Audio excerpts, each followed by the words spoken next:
Hi, welcome back guys. This is your friend, Lettuce Head Fanfics. Back with amazing fanfiction. This is the series of What If Deku Was Sent to Dungeon of Torment. Now before starting, please give this video a like and subscribe to the channel if you want more videos like this. Now let's get into the fanfic. Izuku woke up to a bright, fresh day, feeling as though something extraordinary was about to happen. He brushed off the sensation, attributing it to remnants of a nightmare. He focused on the future, having worked tirelessly to rise from being quirkless to inheriting the quirk of the number one hero, All Might. His efforts had borne fruit. He was now a second-year student at UA Academy, Japan's most prestigious school, and he was in a relationship with the wonderful Ochako Uraraka. Life was good. Today, their teacher, Shota Aizawa, also known as Eraserhead, had announced a special hero training session. Eager to see Ochako and avoid being late, Izuku decided to wake up early to complete his morning routine. He jogged for 30 minutes, checking his watch and noting the time, 7 a.m. He still had time. After a quick shower, he headed to the common room where he prepared pancakes, making extra batter in case any other students woke up. His cooking was known to be exceptional. Just 2 minutes later, Momo Yaoyorozu, the wealthy girl from Class 2A, stumbled in, still looking half asleep. Izuku decided to rouse her a bit. "Hey Momo," he called out, waving. Startled, Momo had expected to be the first one up, given that most of the class usually slept in for another hour. She turned to see Izuku, the class's beloved cinnamon roll, preparing breakfast. Although she tried to suppress it, she had developed a small crush on him, but after Ochako's confession during the summer, she had buried those feelings deep down. Blushing, she waved back. Good morning, midoriya. I didn't think you'd be awake so early." "Well, Aizawa-sensei said we're going somewhere today for hero training, and I didn't want to be late." Izuku replied. "Oh right. What are you making? It smells heavenly." Momo asked, her curiosity piqued. "I'm making pancakes. I figured I'd make extra just in case someone else woke up. Want some?" Momo nodded eagerly, and Izuku chuckled, patting her head. "All right, calm down and I'll make more." After they finished eating, the students headed to class, only to find Aizawa locking the door. "Go get changed into your hero costumes. We're doing rescue training at the USJ today," he instructed. Universal Studios Japan. Kaminari began, but Aizawa quickly cut him off. "I've heard that joke too many times." "Shut it." The class fell silent, heading to the changing rooms with their gear in hand. Once dressed, they made their way to the entrance, where a bus awaited them, along with Aizawa. "All right, get in before I leave you here," he said. They complied, boarding the bus haphazardly, much to Ida's dismay. As they settled in for the ride, the class buzzed with discussions about quirks, heroes, and what the training might entail, with All Might's name coming up frequently. Upon arrival, Izuku felt a pressing need to use the restroom after drinking plenty of water during the bus ride. "Sir? Can I go to the toilet please?" he asked Aizawa. "Sure, problem child. Just be quick about it," Aizawa replied. Grateful, Izuku stepped away from the group. However, as he closed the door behind him, a sharp pain shot through his neck. He turned to see what appeared to be a blow dart. Drowsiness washed over him, and he scanned the area for the culprit. A girl with messy buns and a high school uniform emerged, holding a knife and a syringe. "Titoga? What?" he stammered. "I want to see your blood, Izuku," she exclaimed, jabbing the syringe into his thigh. He fell to one knee as she began to extract his blood. Realization dawned on him. "There's going to be an attack today, isn't there?" "Of course, Izuku-an. And you're going to be the one orchestrating it." "Well, for the heroes, actually. We villains have been planning this for months." Everything around him began to fade to black. "Ding, not now," he gasped before losing consciousness as Toga continued to drink his blood, transforming into him. Back with the class, a portal opened at the bottom of the facility, and Kirishima was the first to notice. "Whoa, you even have fake villains too. How manly." Aizawa looked down, his eyes widening. "They're not fake. They're real. Stand back." The students tensed, but what happened next shook them to their core. They heard a voice they all recognized too well. It seems you're surrounded, no? Izuku, now in Toga's form, taunted. Aizawa, what are you doing down there? Get back here with the class. Aizawa shouted. Yes. You see, I'm actually with them, so no can do, Izuku Toga replied, relishing the chaos. Bakugo's voice cut through the tension. Deku, what do you mean? Oh, Bakugo, as my childhood friend, you should know that I grew to dislike those who call themselves heroes when I was quirkless, Izuku Toga sneered. Dude, you're scaring me. That's not manly, Kirishima said, his voice trembling. Yeah man, Kaminari added. Midoriya, Izuku, this isn't you. Momo pleaded. Oh, but it is. It's my new style. And I have a few more toys to take you out and kill All Might. With a snap of his fingers, a Nomu emerged from the portal. Haha. Izuku Toga laughed, enjoying the panic he had created. The portal opened beneath the students, separating them. Izuku awoke on the bathroom floor, disoriented. Damn it, where am I? The toilet? The USJ. He bolted out of the room, kicking the door down just in time to see All Might punch the Nomu out of the USC, smoke trailing behind him. Oh, CRP. What happened? Izuku approached his classmates, who were still recovering from the chaos.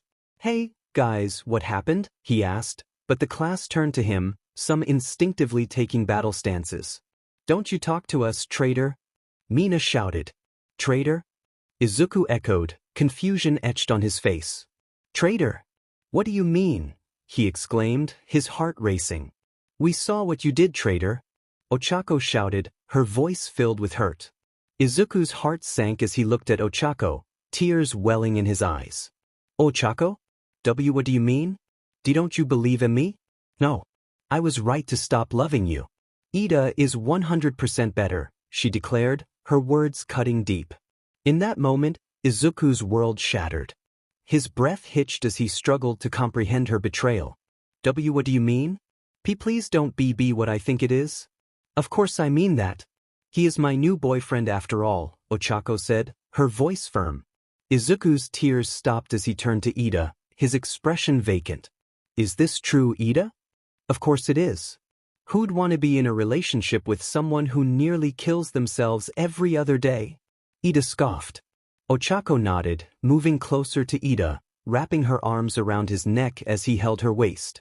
They shared a kiss, and Izuku felt his heart break further.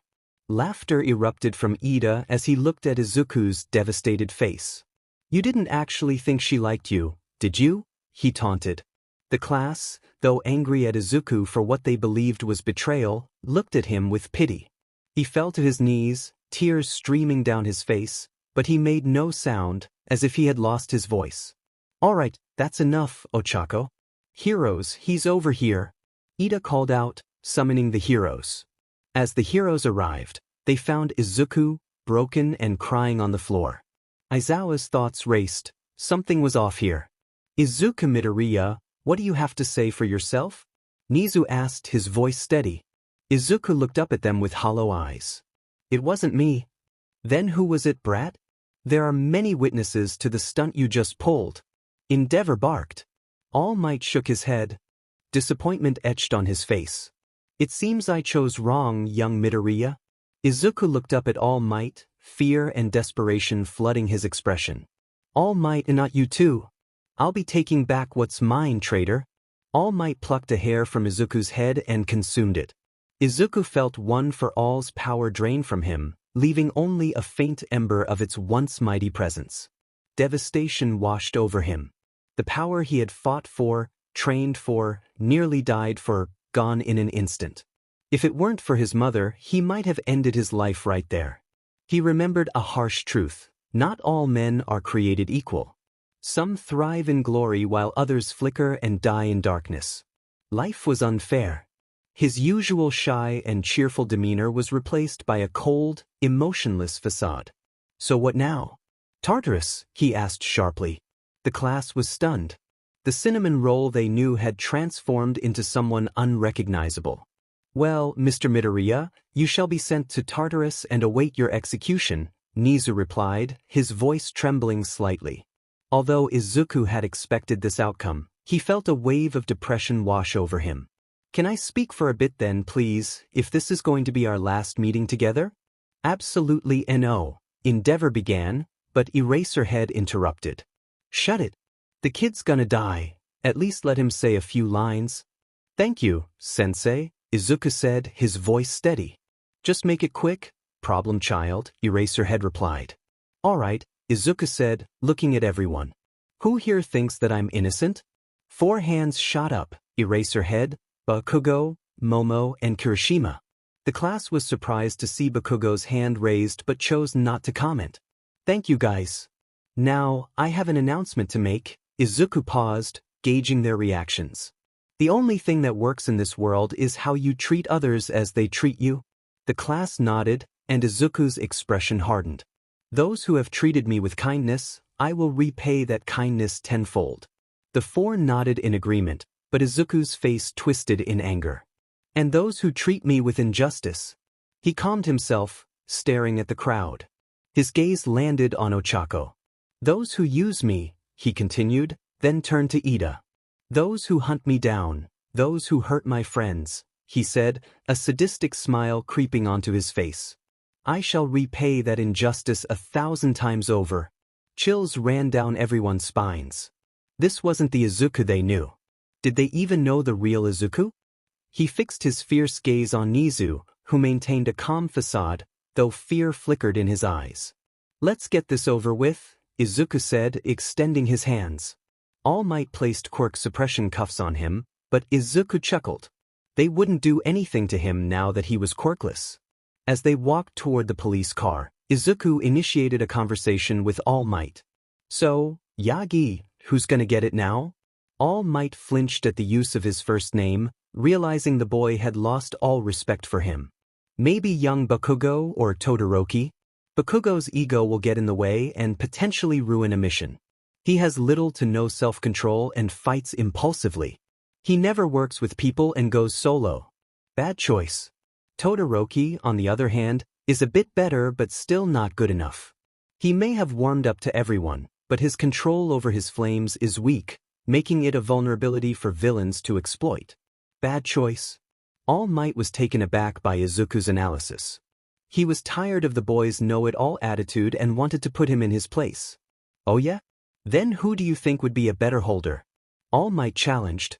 I have 3 possible options planned for if I die or if it's taken from me. The first is Mirio Togata, 3rd year and leader of the Big 3 at UA. He has great control over his quirk and has used it in unconventional ways that even I didn't think of.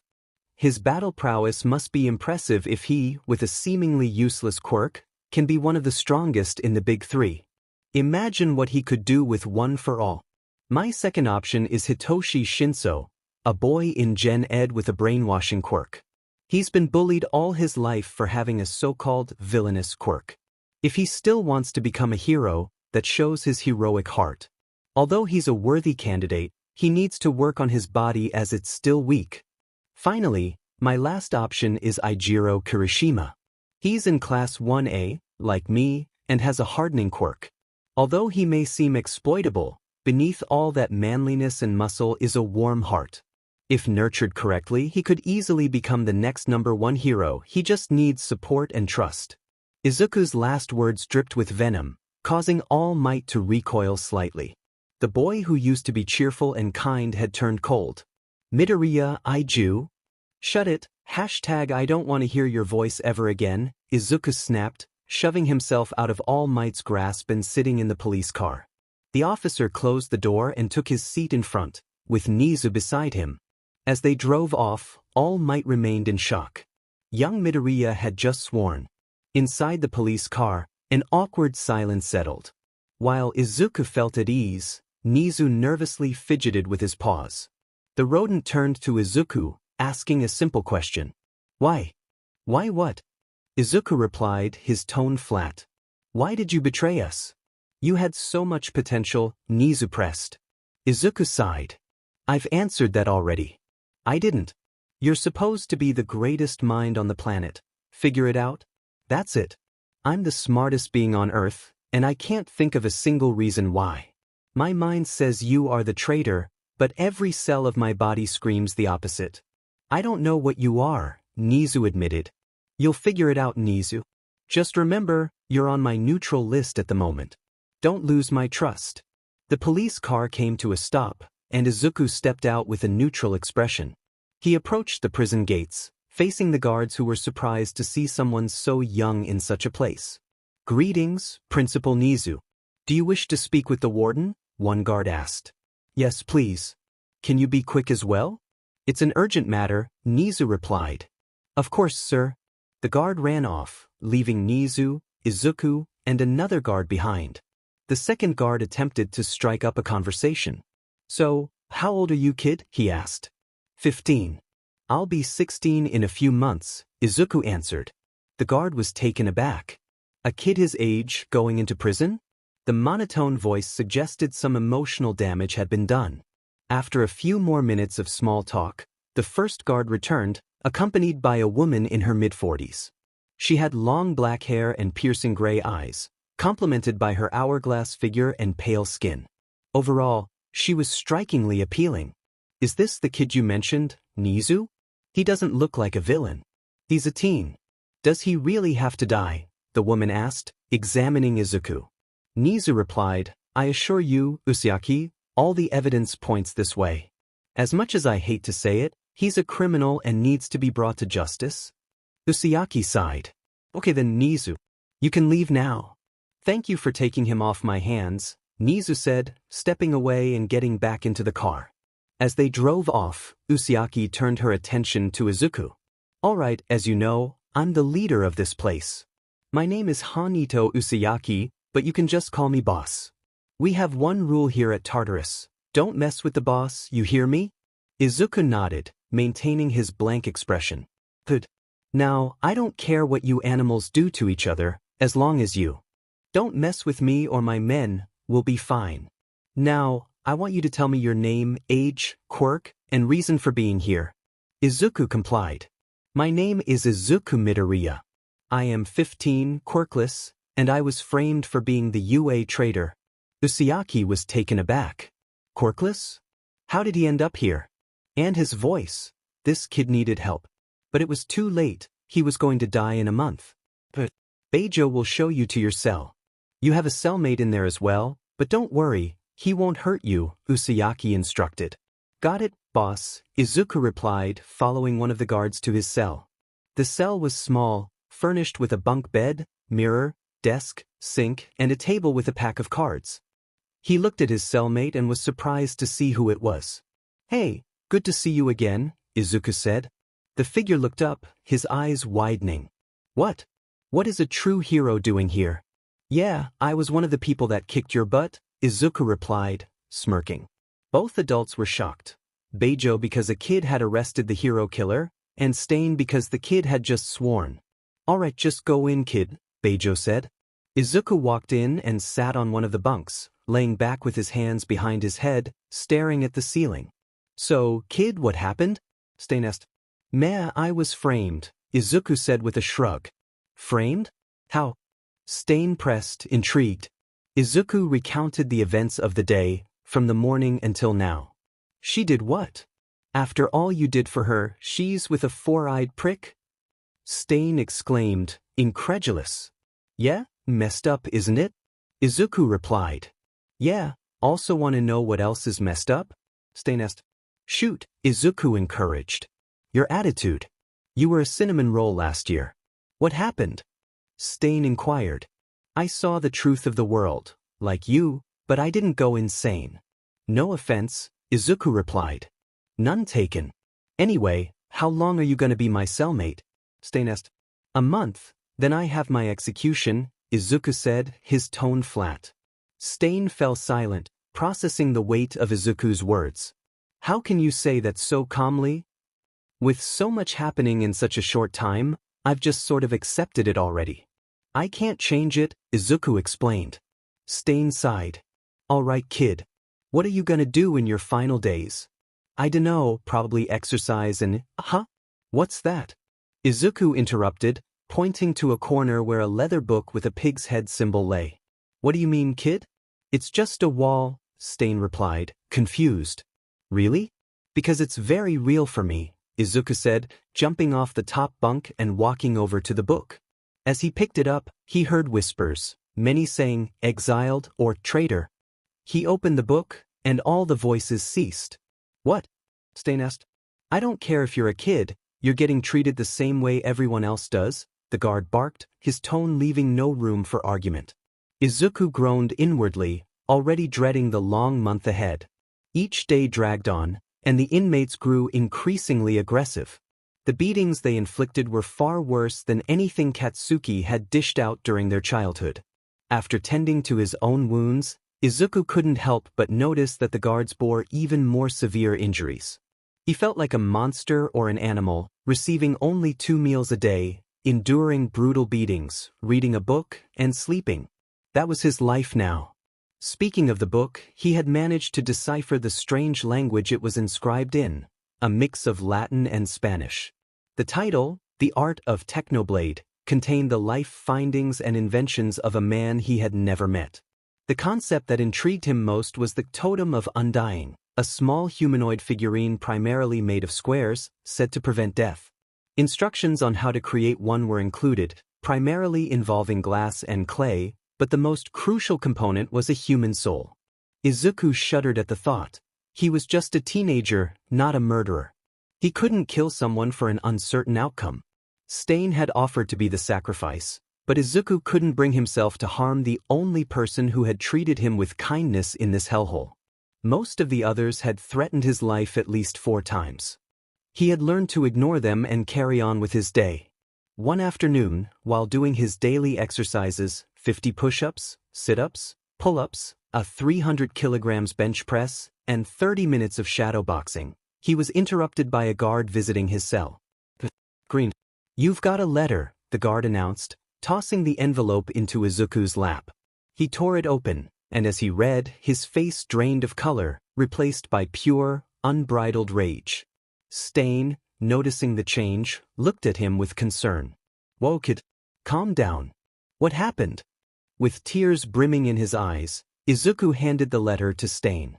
As Stain read, his expression darkened. Dear Izuku Midoriya, you know my family secret, and that cannot go unpunished. Ever wonder why you never received news about your father? Because I sent a highly trained assassin to kill him.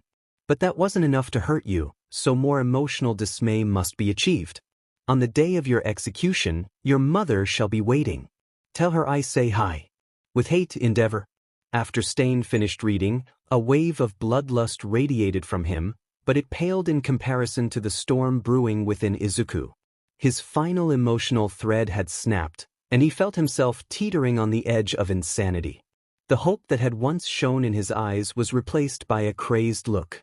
The warden, Usiaki, appeared outside the cell, her demeanor shifting from authority to concern. What is going on here? You're not going to start something, are you? Izuku continued to stare blankly at the wall, while Stain spoke in an eerily calm voice. His final thread just snapped. Just read the letter. He handed it to her, and after reading, sympathy washed over her face. Kid, listen, you need to calm down. Move it, Izuku interrupted, his voice cold. Excuse me? She was the only thing that gave me hope. Now that she's gone, I have nothing. Just please, do the execution now. I don't care how, let the inmates decide for all I care. Just please let me die. He looked at her with a broken expression that made her heart ache. Kid, we'll do it in an hour. Thank you, he whispered, his voice barely audible. As the warden left, Stain placed a hand on Izuku's shoulders. Are you sure about this, kid? You could still get out of here. No, not anymore. I'm fine with this. Stain sighed, a hint of sadness in his eyes. I hope you get to see her again. He smiled warmly, and Izuku weakly mirrored the gesture. An hour later, Izuku was pulled from his bunk. The other inmates had heard his story and regarded him with pity or sympathy. Even some of the meaner ones looked at him with sadness. He paid little attention as he walked out to the yard. So, how's it going to go? He asked Usiaki. We told them the contents of the letter after they voted, so you have been deemed for execution by crushing. An anvil will be dropped on you, hopefully killing you instantly. Thank you. Let's get it over with. She nodded and gestured for him to step into a cage. He complied, waiting for his death. He heard Usuyaki instructing the executioner to proceed, and the sound of chains rattled in the air. Closing his eyes, he took a deep breath. Then came the sharp pain, followed by nothingness, a blank white space. As he looked around, a figure approached him. "Ah, damn it. I spoke too soon. You're an orphan now." As the figure drew closer, Izuku recognized the pink hair and crown atop his head. "Who are you, sir? And where am I? Am I dead? My name you should already know, you've been reading my biography. And yes, you are dead. You're Technoblade." The figure came into full view. He stood at 6 feet 3 inches, with short pink hair, long pointed ears, and a small golden crown. He wore a white shirt, trousers, and a red robe, all topped off with a pig skull adorned with 2 small tusks. "You got it. You're not going to like this, kid, but you've got to go back. You have unfinished business?" "What do you mean? I've got nothing.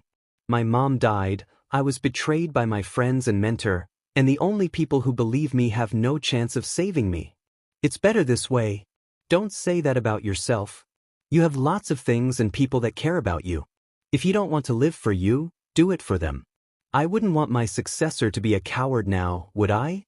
Izuku looked at Technoblade, seeing a warm smile that radiated the same comfort as his mother's. Suddenly he felt enlightened. "Yes, sir. Good kid. Now, since you've made that totem beforehand, this is going to be easier than I expected. All I have to do is transfer your soul into it." "Hold up. What do you mean transfer my soul?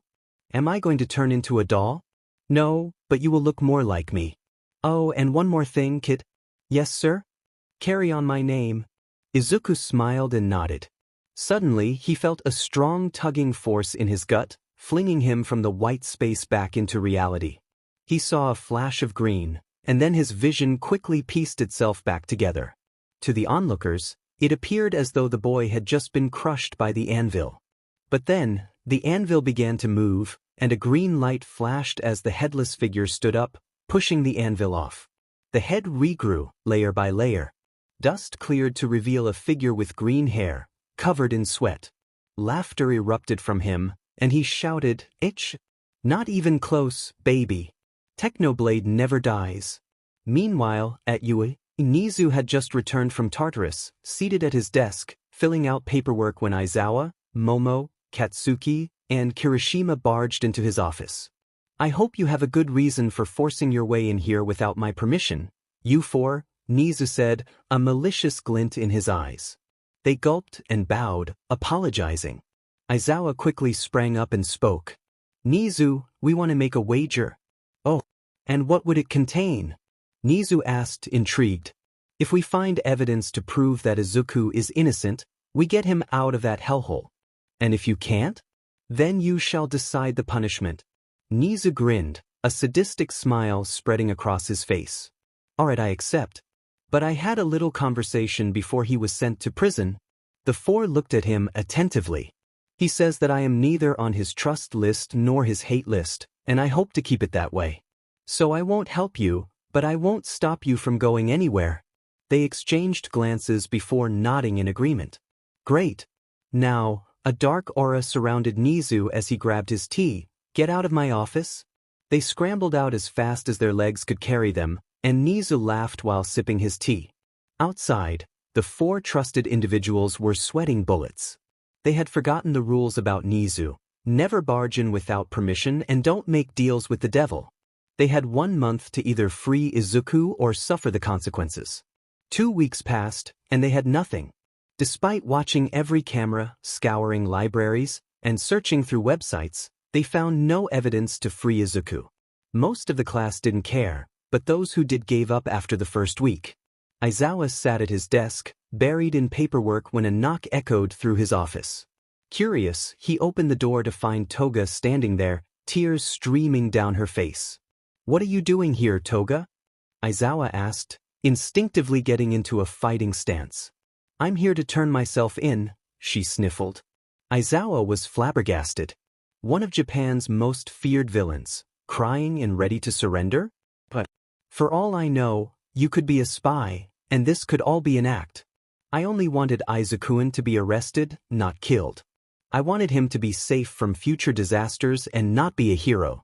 Aizawa remained skeptical. How can I trust you? I have evidence to prove he's innocent. It's a video with audio that I recorded. Really? Show me. We've been trying to prove his innocence for weeks. Toga produced the video, showing the scene between her and Izuku, the transformation and knockout. This is perfect. It can save him for sure. We need to see Nizu now, Aizawa exclaimed. Let's go. Toga cheered.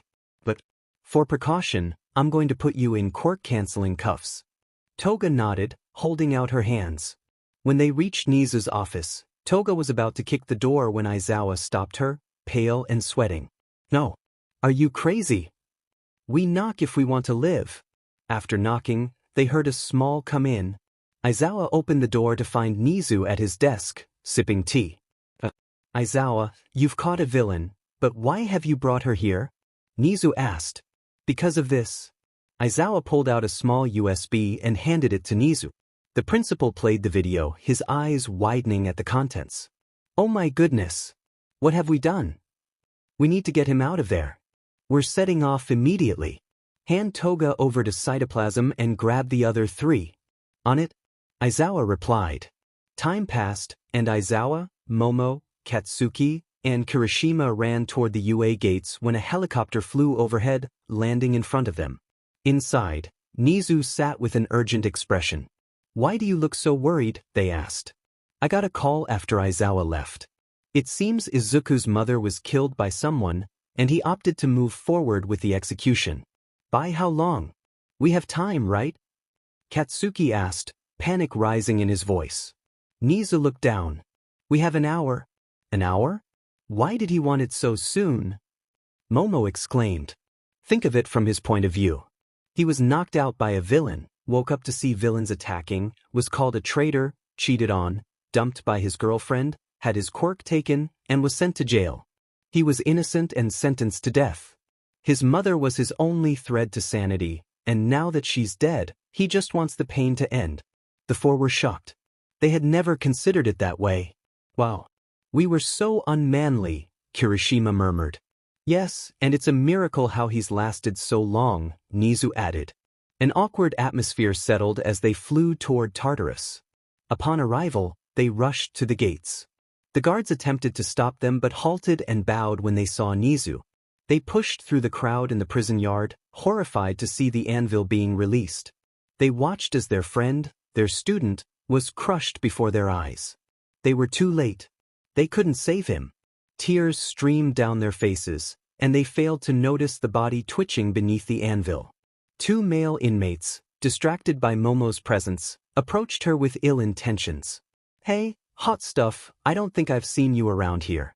You new here? One of them said. Yeah, we'll show you around, the other added, reaching for her. Just then, a voice rang out. Not even close, baby. Technoblade never dies. Momo turned, teary-eyed, to see a half-naked, sweating Izuku shouting into the sky. The inmates lost interest and continued their plan. As one of them grabbed Momo's arm, she let out a loud yelp, alerting the 4 friends and Izuku. The revived boy turned to see familiar faces: Nizu, Aizawa, Katsuki, Kirishima, and Momo. But Momo seemed to be in pain. Izuku's expression shifted to fury as he noticed the prisoner's hand gripping her arm painfully. His green eyes turned red, and he sped over to them faster than a bullet train. He punched the inmate in the gut, sending him to his knees. Don't, he shouted, following up with a knee to the face that caused blood to spurt from the man's nose. Izuku's hair began to grow rapidly, turning pink. You, he yelled, grabbing the prisoner's hair and delivering a flurry of punches. There, he shouted, lifting the man by the neck, his eyes blazing.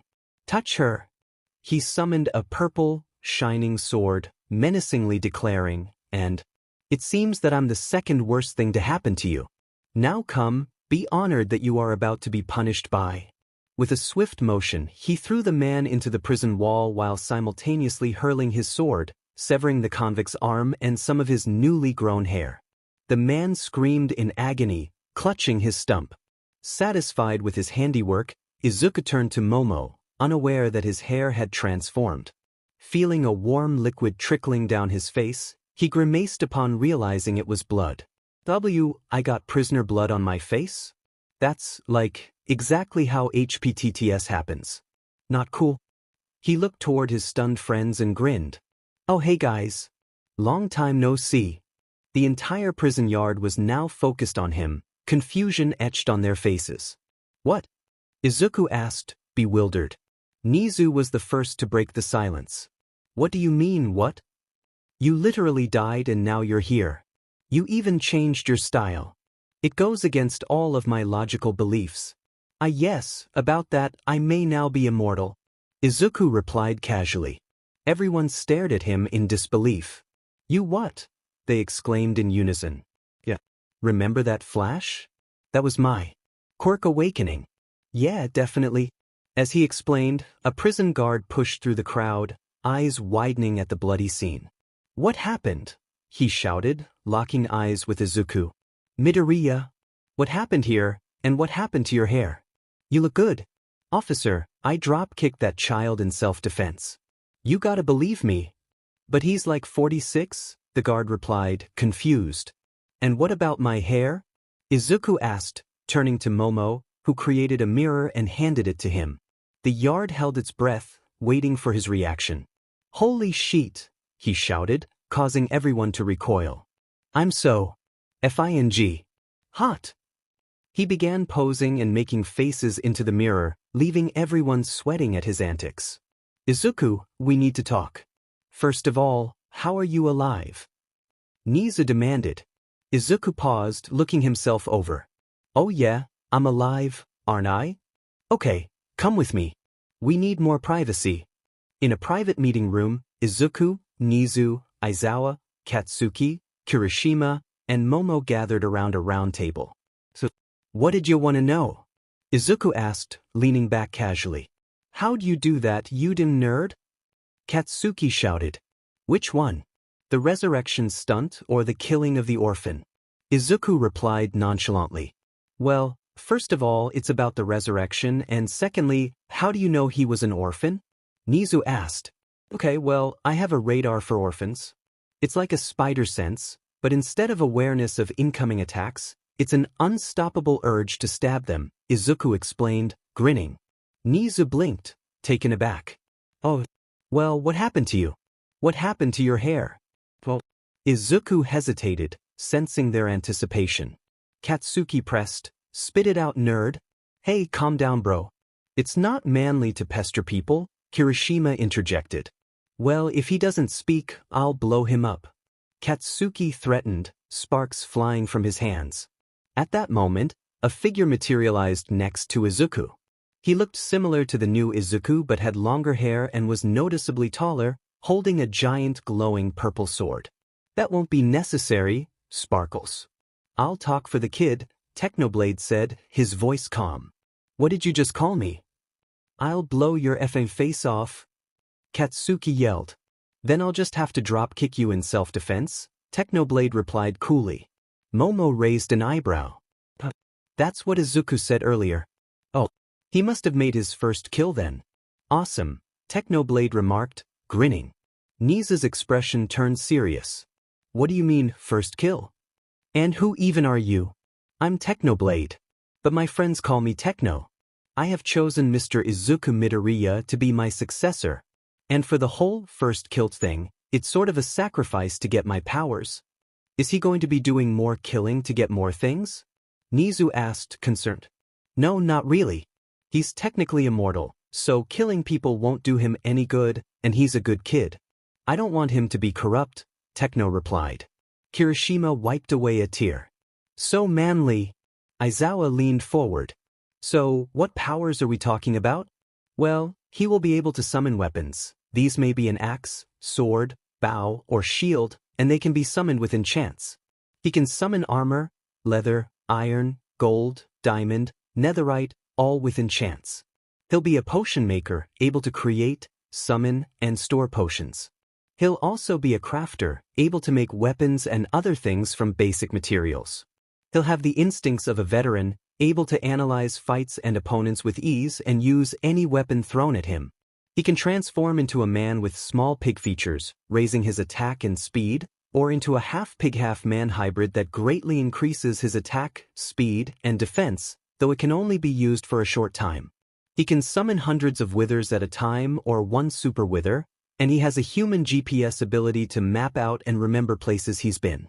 Finally, because of his soul being fused with the totem, he is practically immortal as it won't break. Aizawa's eyes widened. "Oh, that's very powerful. What can I say? I'm a very powerful man," Techno replied with a smirk. "Nizus."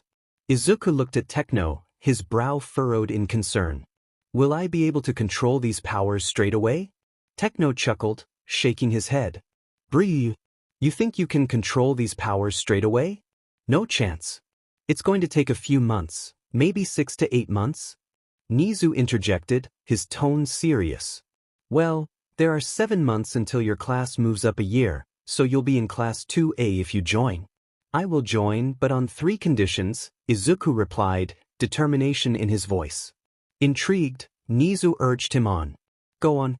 "First, I want to stay at Tartarus until I completely MSTR my new powers. Secondly, I want Stain's time here to be shortened or removed. He was the only one in this place who believed in me. Last, and definitely not least, I want to fight Endeavor when I get out." A dark aura enveloped both him and Techno. Nizu considered this for a moment. They all seem doable. But why Endeavor? Shouldn't All Might put up a better challenge? Izuku reached for an envelope containing a letter from Endeavor. "On the day of my release, open it. You'll realize everything." "Okay, got it. Now, I think we should get going, everyone," Nizu said, prompting a chorus of affirmatives from the group. As they left the prison, Momo turned to Izuku, her cheeks flushed. Izuku, can you bend down a little, please?" He complied, curious. "Okay, now wah." Before he could finish, Momo kissed his cheek and dashed back to the group, her face buried in her hands, steam practically rising from her ears. Izuku blinked in surprise. "Huh, I guess that's cool." Techno smirked. "Looks like you got a girlfriend." Izuku jumped, startled. "You're still here?" "Looks like you'll have to read how to sing after all," Techno teased. Blushing fiercely, Izuku shouted, "Shut up." Half an hour had passed since Izuku's classmates had left, and he and Techno were deep in conversation about their favorite weapons. "The axe has a longer reach and good momentum," Izuku argued. "But the bow is versatile, great for long-range shooting and short-range hits." "True, but the axe does better critical damage and has better durability," Techno countered. Izuku nodded, conceding the point.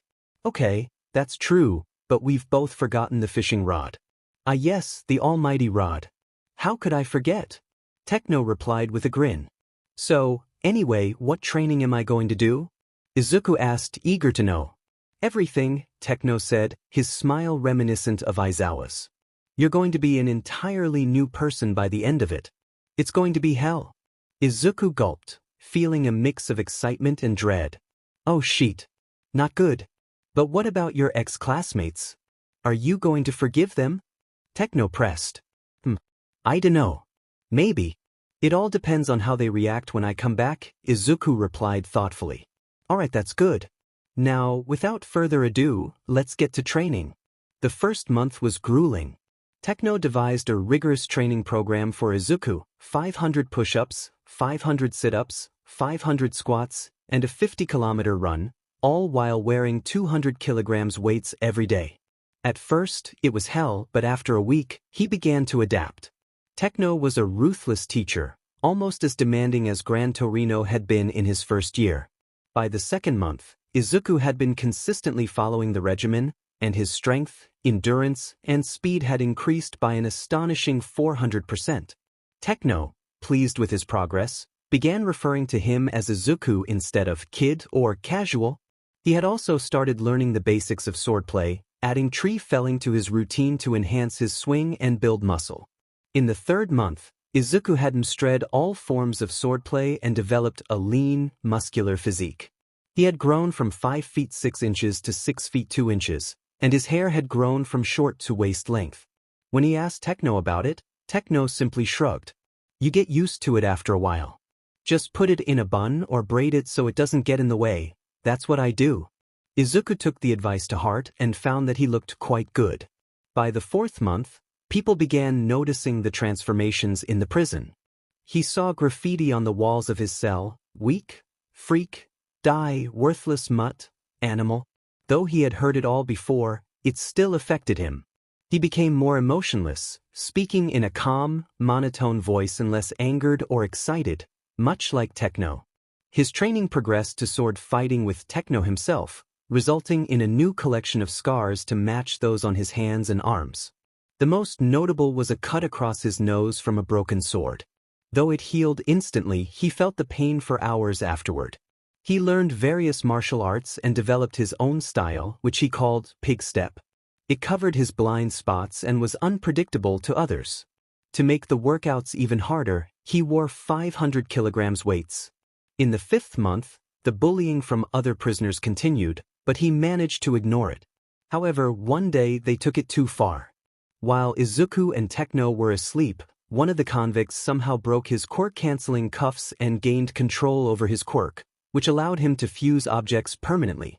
They had saved 2 small hog tusks from their meals and opened Izuku's cell. While he slept, they strapped him to his bed, injected him with a drag that slowed his regeneration, and cut his mouth at the corners, making it wider and bloody. Izuku woke up in agony, thrashing around as he glared at the prisoners. The quirk user inserted the tusks into his mouth and sealed them there with his quirk. They then sewed his mouth shut and injected the antidote for the drag, all while smirking. That's what you get, you filthy mongrel, one prisoner laughed. Yeah, you F&D animal, another taunted. That night, the halls of Tartarus echoed with the screams of those 3, mixed with Izuku's insane laughter as he scribbled on paper, recounting what had happened. In the 6th month, he had adjusted to his new appearance and learned to keep his guard up, resulting in minimal sleep, usually only 30 minutes to an hour at a time. He perfected all the martial arts and powers he had gained, including potion recipes. Izuku had progressed faster than Techno had anticipated, and over the past 6 months, they had developed a father-son bond. Techno's influence was evident in Izuku's newfound sarcasm and sadistic worldview. All that remained was to read the entire art of Technoblade. At that moment, Techno was reading to Izuku about his infamous potato war. And after my months of grinding potatoes, I had finally done it. I was going to be humble and give my competition some face, but no. I rubbed it in that squid kid's face so hard. And that's how I lost a year of my life. Izuku's eyes sparkled with excitement. Whoa, so cool. Can I farm? Well, you can try, but I bet you won't get as good as me. Techno challenged. Okay, but can I?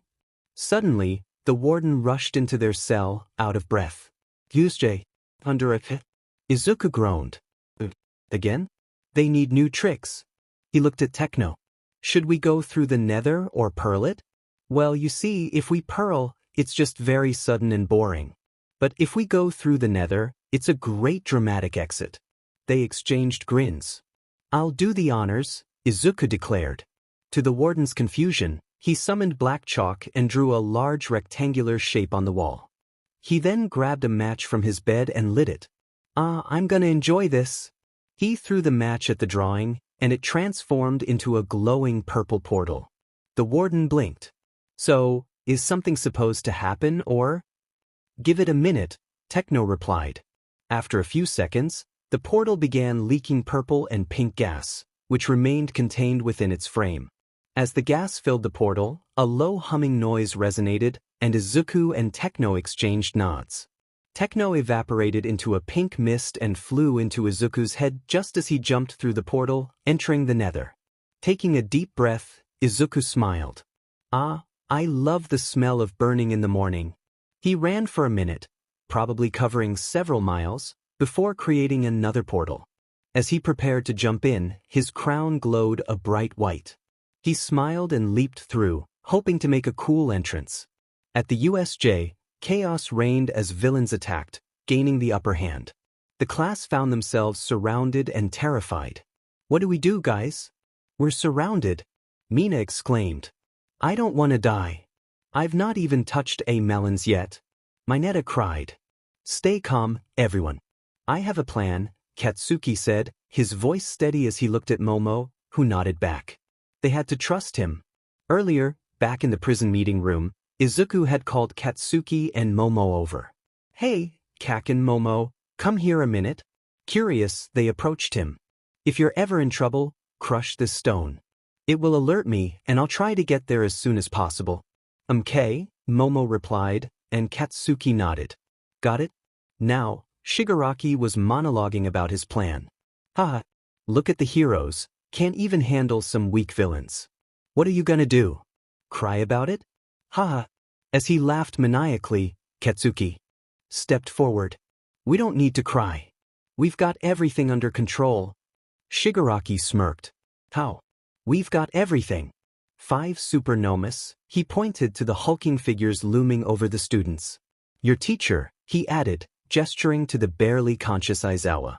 And you all surrounded. So what could you possibly have that I don't? Katsuki grinned. I hate to say it to you. He stepped closer.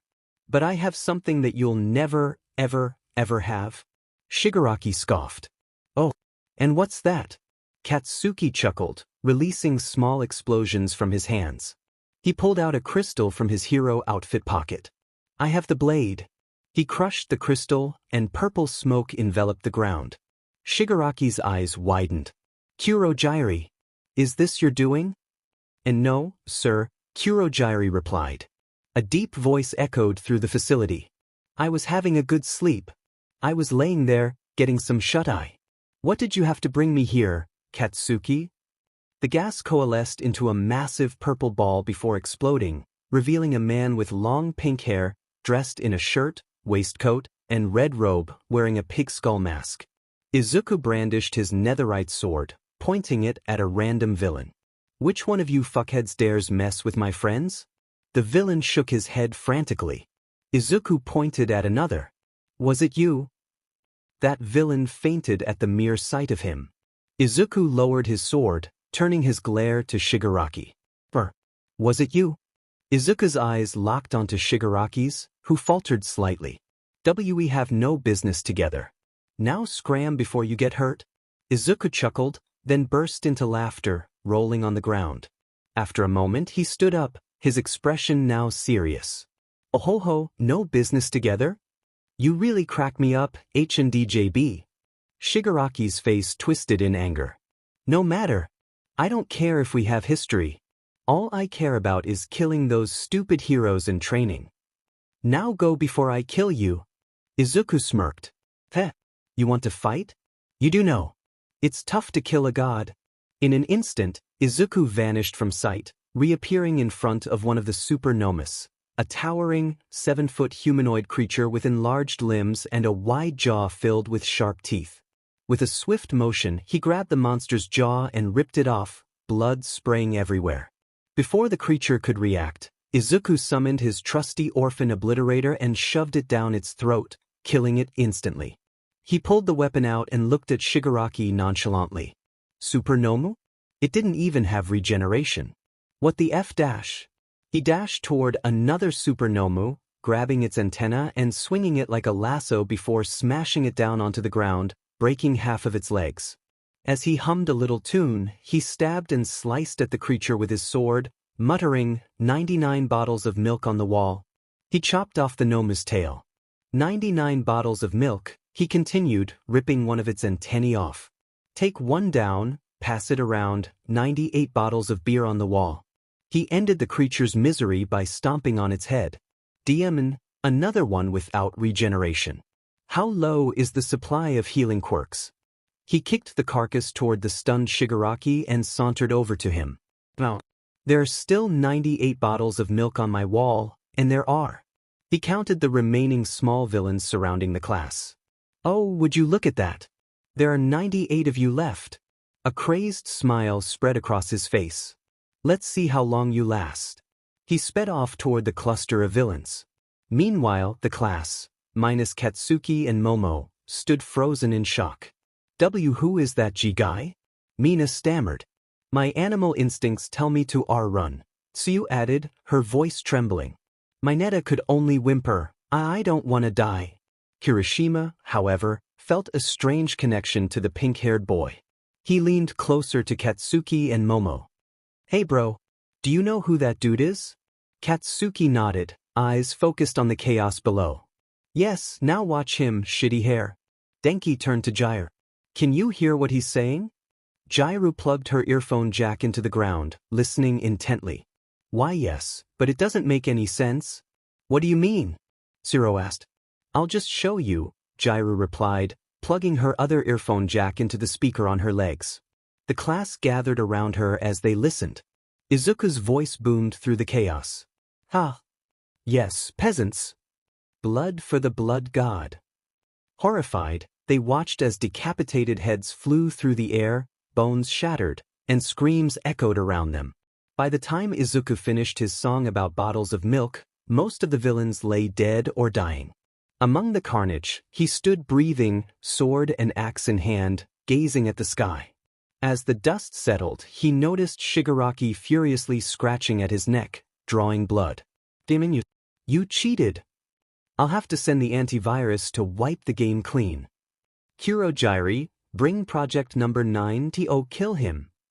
But sir, project number 9 is still in Tez. I don't care. He cheated and he doesn't listen to me. Kurojiri sighed. As you wish, sir. With that, a gigantic portal of purple mist opened, shaking as a 7-foot-long creature emerged on all fours, its pitch-black skin marred by scars. The monster had no eyes, just an exposed brain and spikes running from its head to its lower back. Shigaraki cackled. Ah! What are you gonna do now, hero? I'll tell you what, nothing. You're all just money seekers from the government. Izuku's expression darkened. Hey, don't link me in with that tyrannical piece of shit. I'm an anarchist, for your information, dipshit. Shigaraki's surprise was palpable.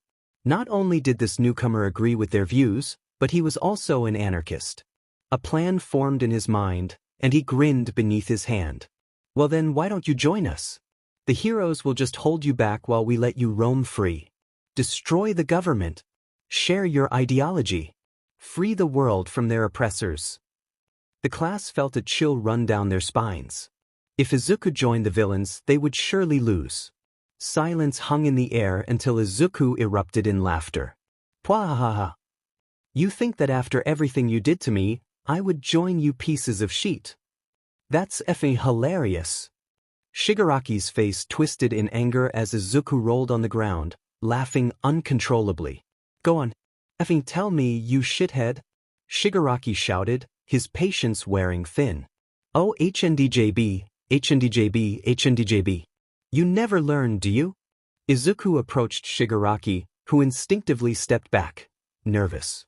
It would seem that after all your meticulous planning, Izuku said, closing the distance, you forgot one simple piece. He was now just 10 meters away. You, he continued, stepping closer. Ruined, he said, now 5 meters away. My, he added, closing in further. Life. At 1 meter, Shigaraki felt his heart race. This unknown figure radiated killing intent, and he still had no idea who he was. I'm inevitable, Izuku declared. No. Take 2, Izuku, he corrected himself. I'm Technoblade. With that, he dashed toward project number 9, slicing one of its legs off. As quickly as it was severed, the leg regenerated, causing Izuku to smile.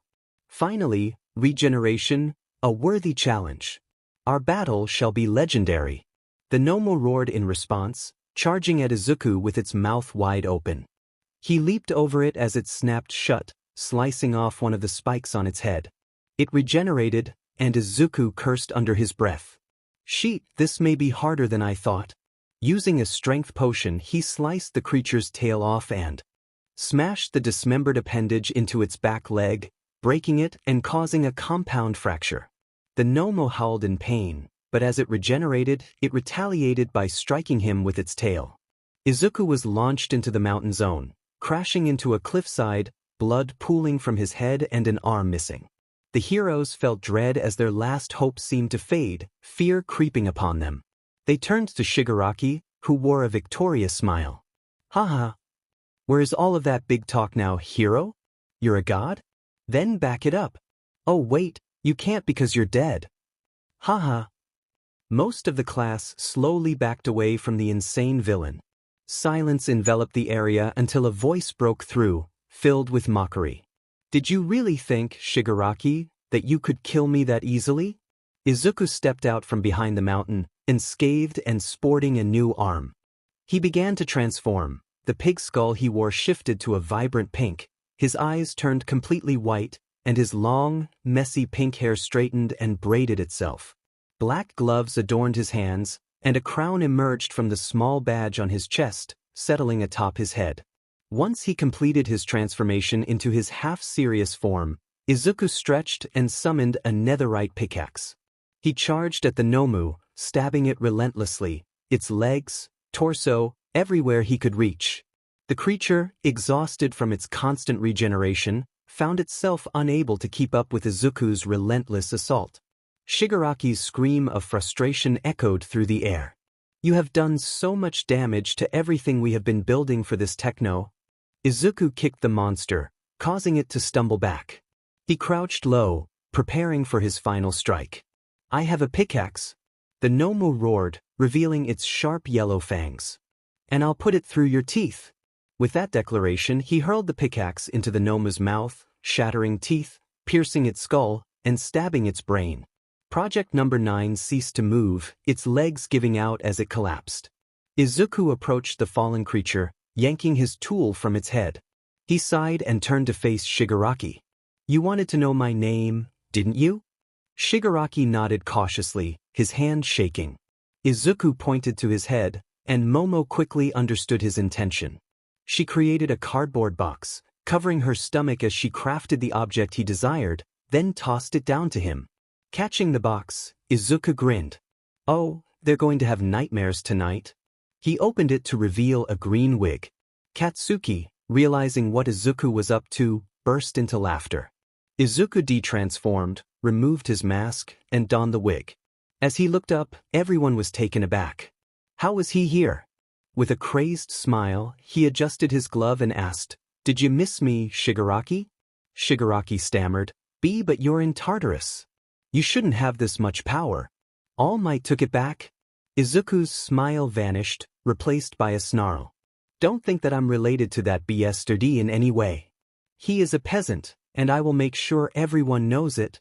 He summoned his orphan obliterator and charged at Shigaraki.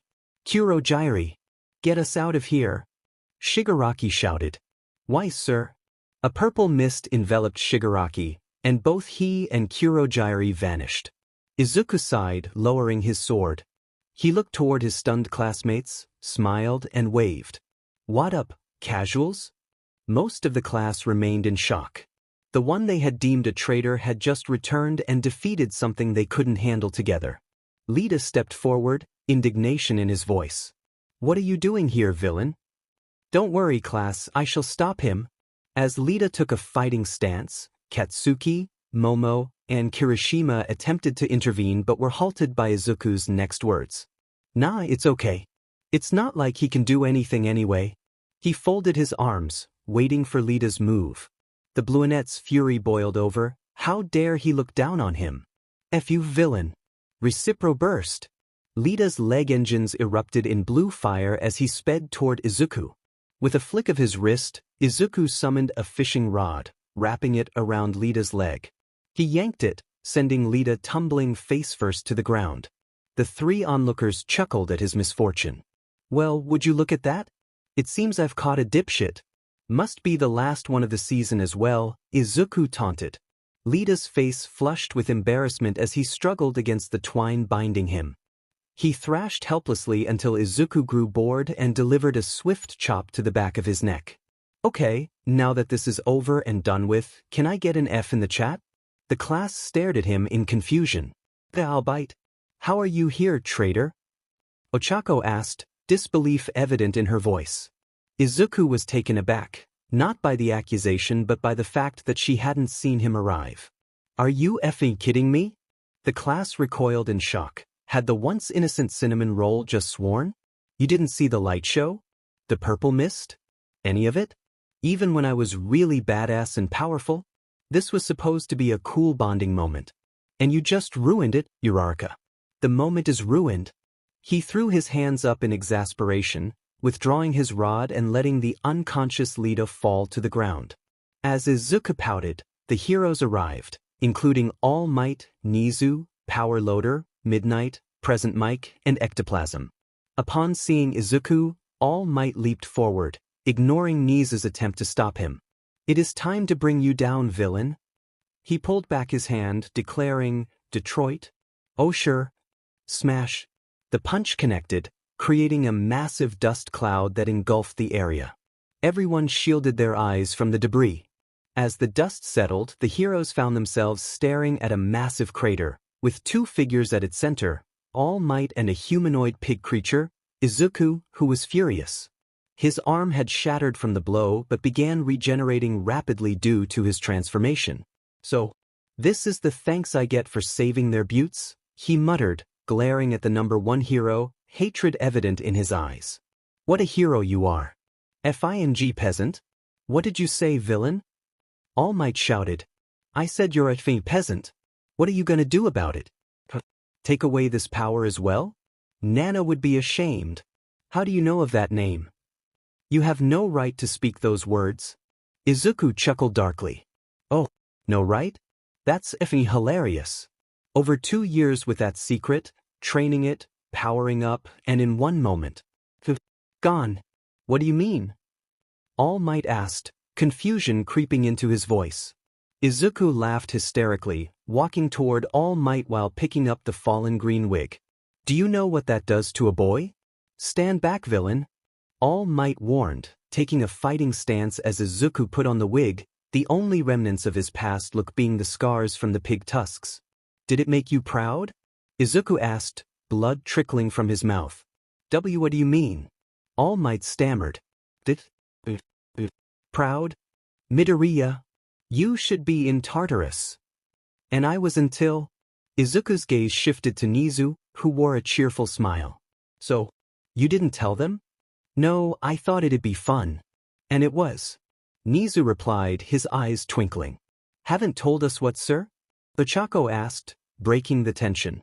Everyone turned their attention to Nizu, who calmly surveyed the room before pointing at Izuku. "Everyone, what do you think of Mr. Midoriya here?" The group erupted in shouts of "traitor," and "he's an animal," mixed with a few voices declaring "not guilty" and "innocent." One voice even chimed in with "secretary." "Now, what if I were to say that he was innocent?" Nizu continued. Lita, just waking up, overheard and exclaimed, "Impossible, sir. How could this piece of trash not be a traitor?" Nizu's eyebrow twitched as he raised a remote. "Well, maybe this will suffice." He pressed a button, and the glass dome of the USJ transformed into a massive screen, displaying the full video of Toga's and Izuku's dispute. As the footage played, the class fell silent, realization dawning on them. Izuku, the one they believed to be a traitorous scum, was innocent. They turned to him, who sat with a smug grin, his red eyes gleaming in delight. "Oh-ho-ho, I take back what I said, Nizu. This is fun." Nizu raised an eyebrow, amused. "SDSM buddies? Anyway, he is innocent and he is going to come back to UA as a student again." This time, there was no explosion of chatter, only the rustling of the green wig and the sound of footsteps as Izuku approached the exit. "Are you going or what?" Time passed, and Izuku found himself back in the place where he had made countless memories, both good and bad. As he walked down the halls, he encountered 4 familiar faces: Mirio, Tamaki, Nijire, and Eri. They turned the corner to see a man with pink hair and royal attire, leaning on a sword plunged into the ground, smiling at the notice board. Instantly, they tensed, unsure of who he was. "Hey, who are you?" Mirio called out. Izuku turned and spotted Eri, who looked so despondent it pained him. A lump formed in his throat as he spoke. "Eri?" The little girl slowly looked up, tears welling in her eyes. "Papa?" Izuku covered his mouth, tears threatening to spill. Happiness surged within him. Despite his transformation into a cold-blooded, nonchalant figure, she still recognized him as her father. He nodded, and Eri's face lit up with a radiant smile.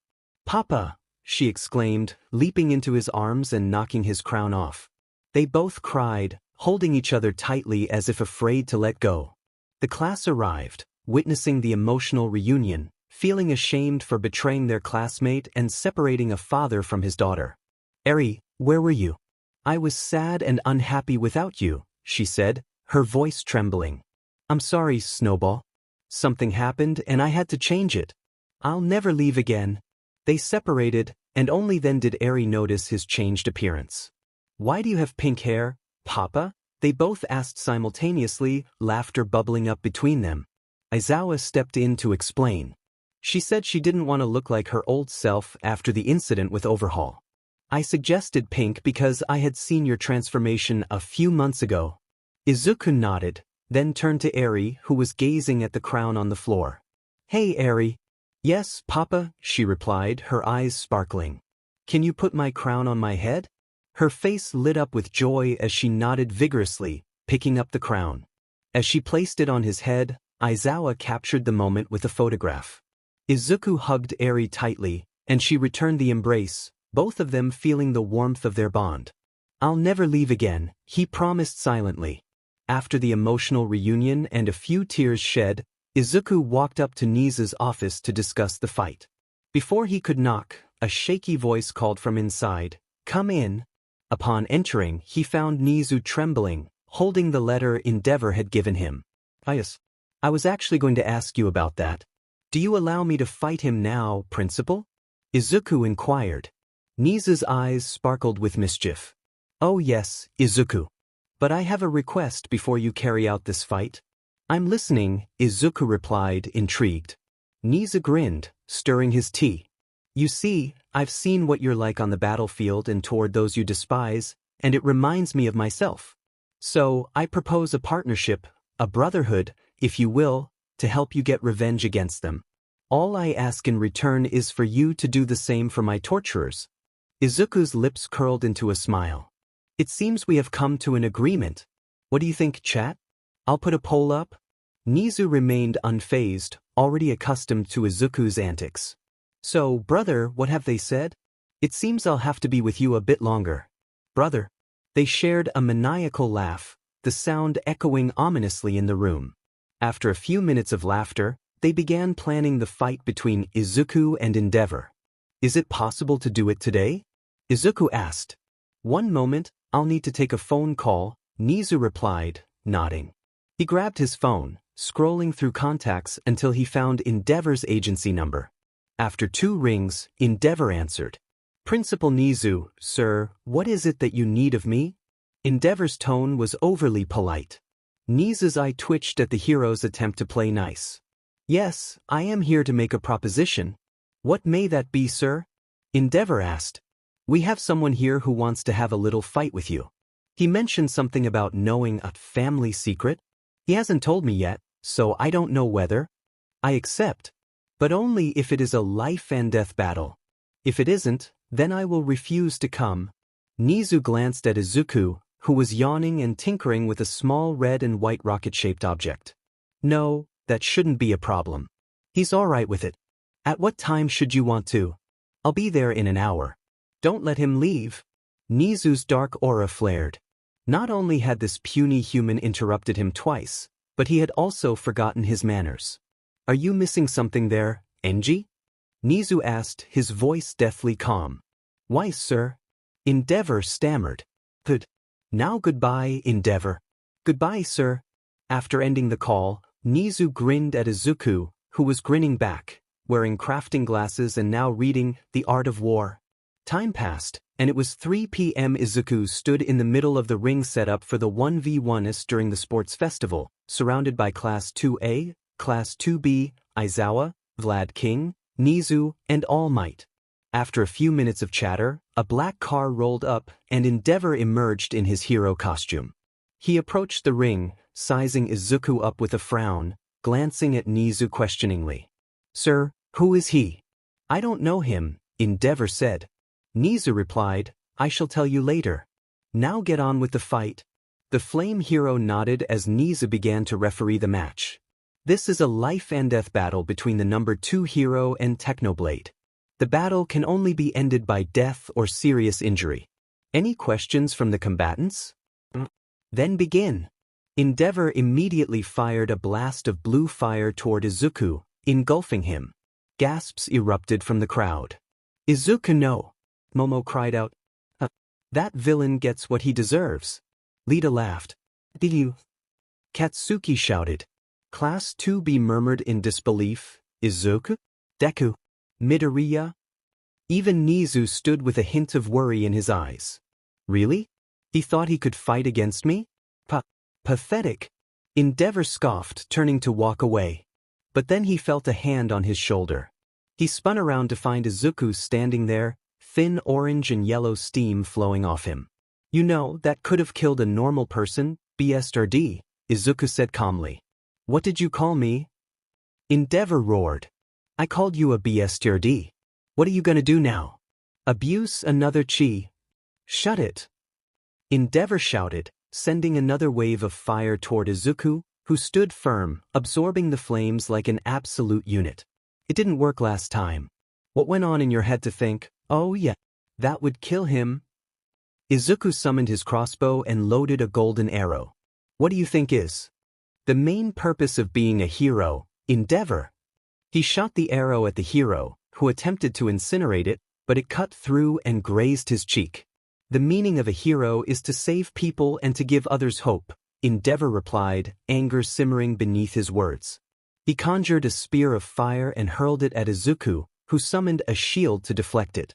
Do you know what happens to heroes, Enji? The fire hero shook his head, deflecting another arrow. Nothing good, Enji. Izuku summoned a rocket, narrowly missing Endeavor as it exploded against the ground. Endeavor charged at Izuku, grabbing his arm and searing it. Izuku kicked the hero's chest, knocking him back onto one knee. He summoned 2 black skulls, one in each hand, placing them before him. Do you want to be a hero, number 2? Yes. More than anything in the world. Endeavor replied, desperation creeping into his voice. Izuku grinned, summoning a 3rd black skull and placing it between the other 2. Dark clouds gathered as lightning crackled, the ground trembling as the skulls grew larger, a skeletal body rising from the earth. The creature's empty eye sockets locked onto the kneeling hero, and all 3 heads groaned in unison. Then die like one. Izuku shouted, his voice echoing with madness. One of the wither's heads shot forward, an image of itself flying toward Endeavor. The hero fired streams of blue fire at the skull, but it pressed on relentless. Endeavor tried everything to stop the monster, but the wither was unyielding. It eventually blasted one of his arms off, leaving a bloodied stump. Despite all his battles, he had never felt such pain before. He cried out in anguish. Izuku laughed wickedly, devoid of remorse. Haha. This is what happens when you don't have plot armor. Haha.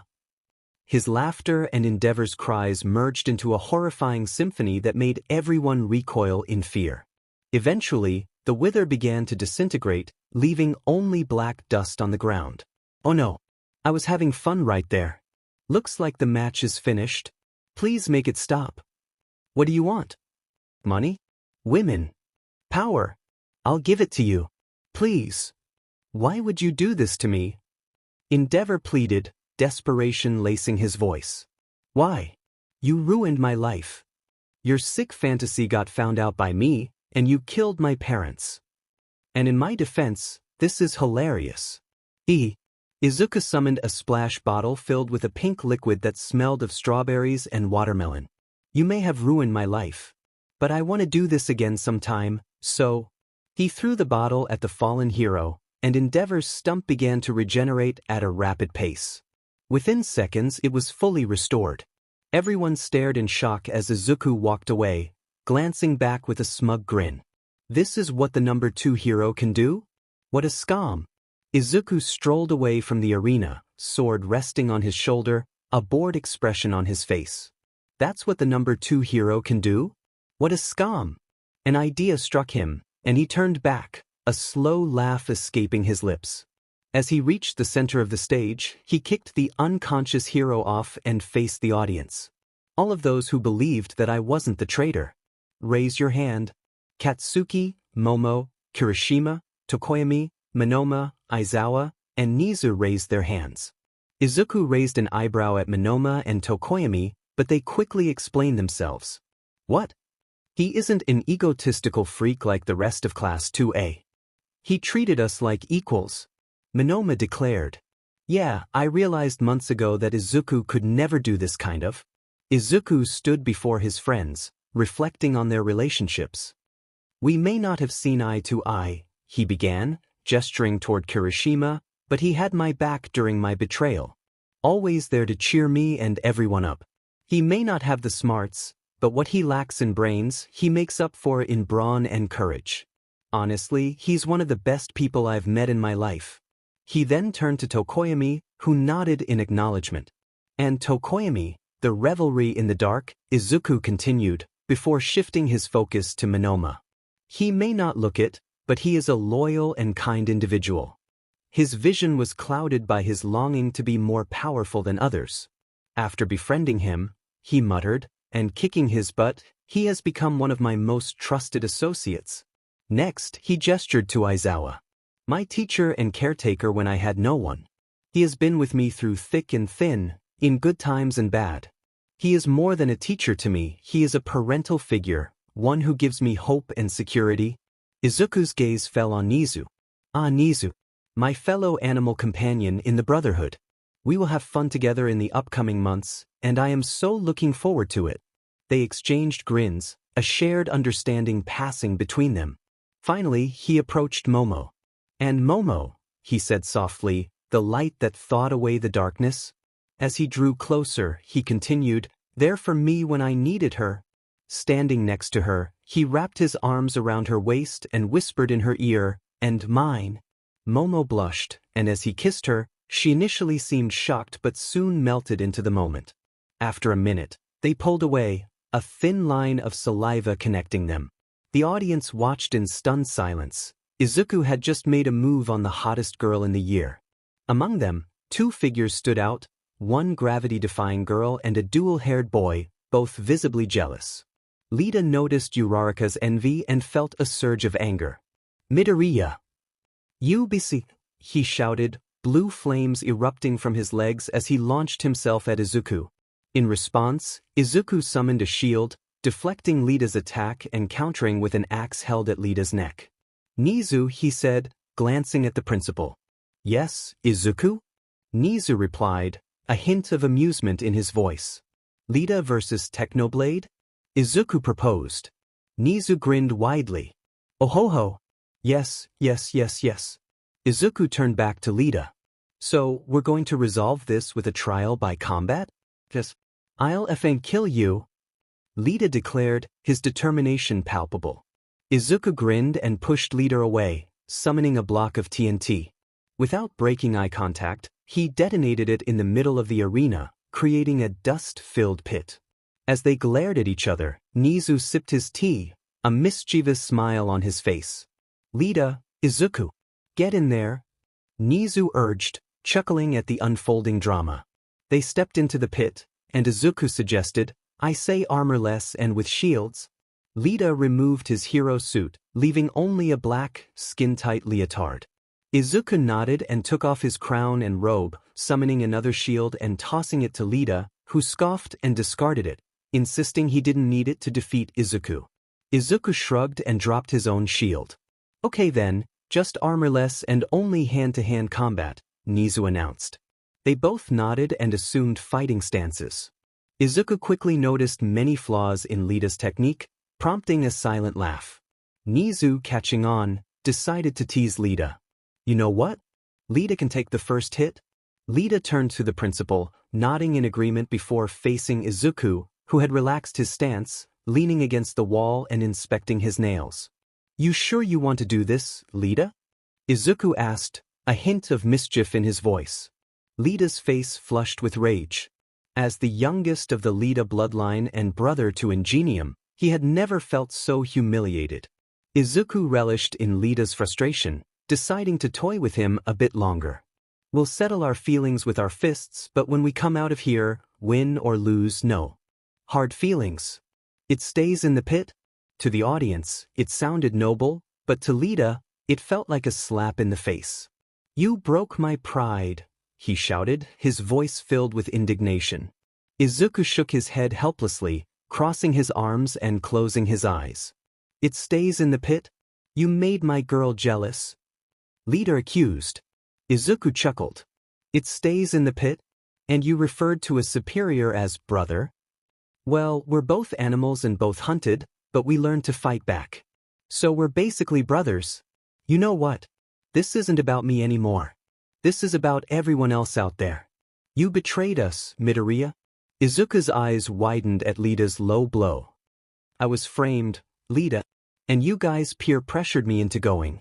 You can't just say Lita began, but Izuku interrupted, throwing his hands in the air. There were like 20 guys.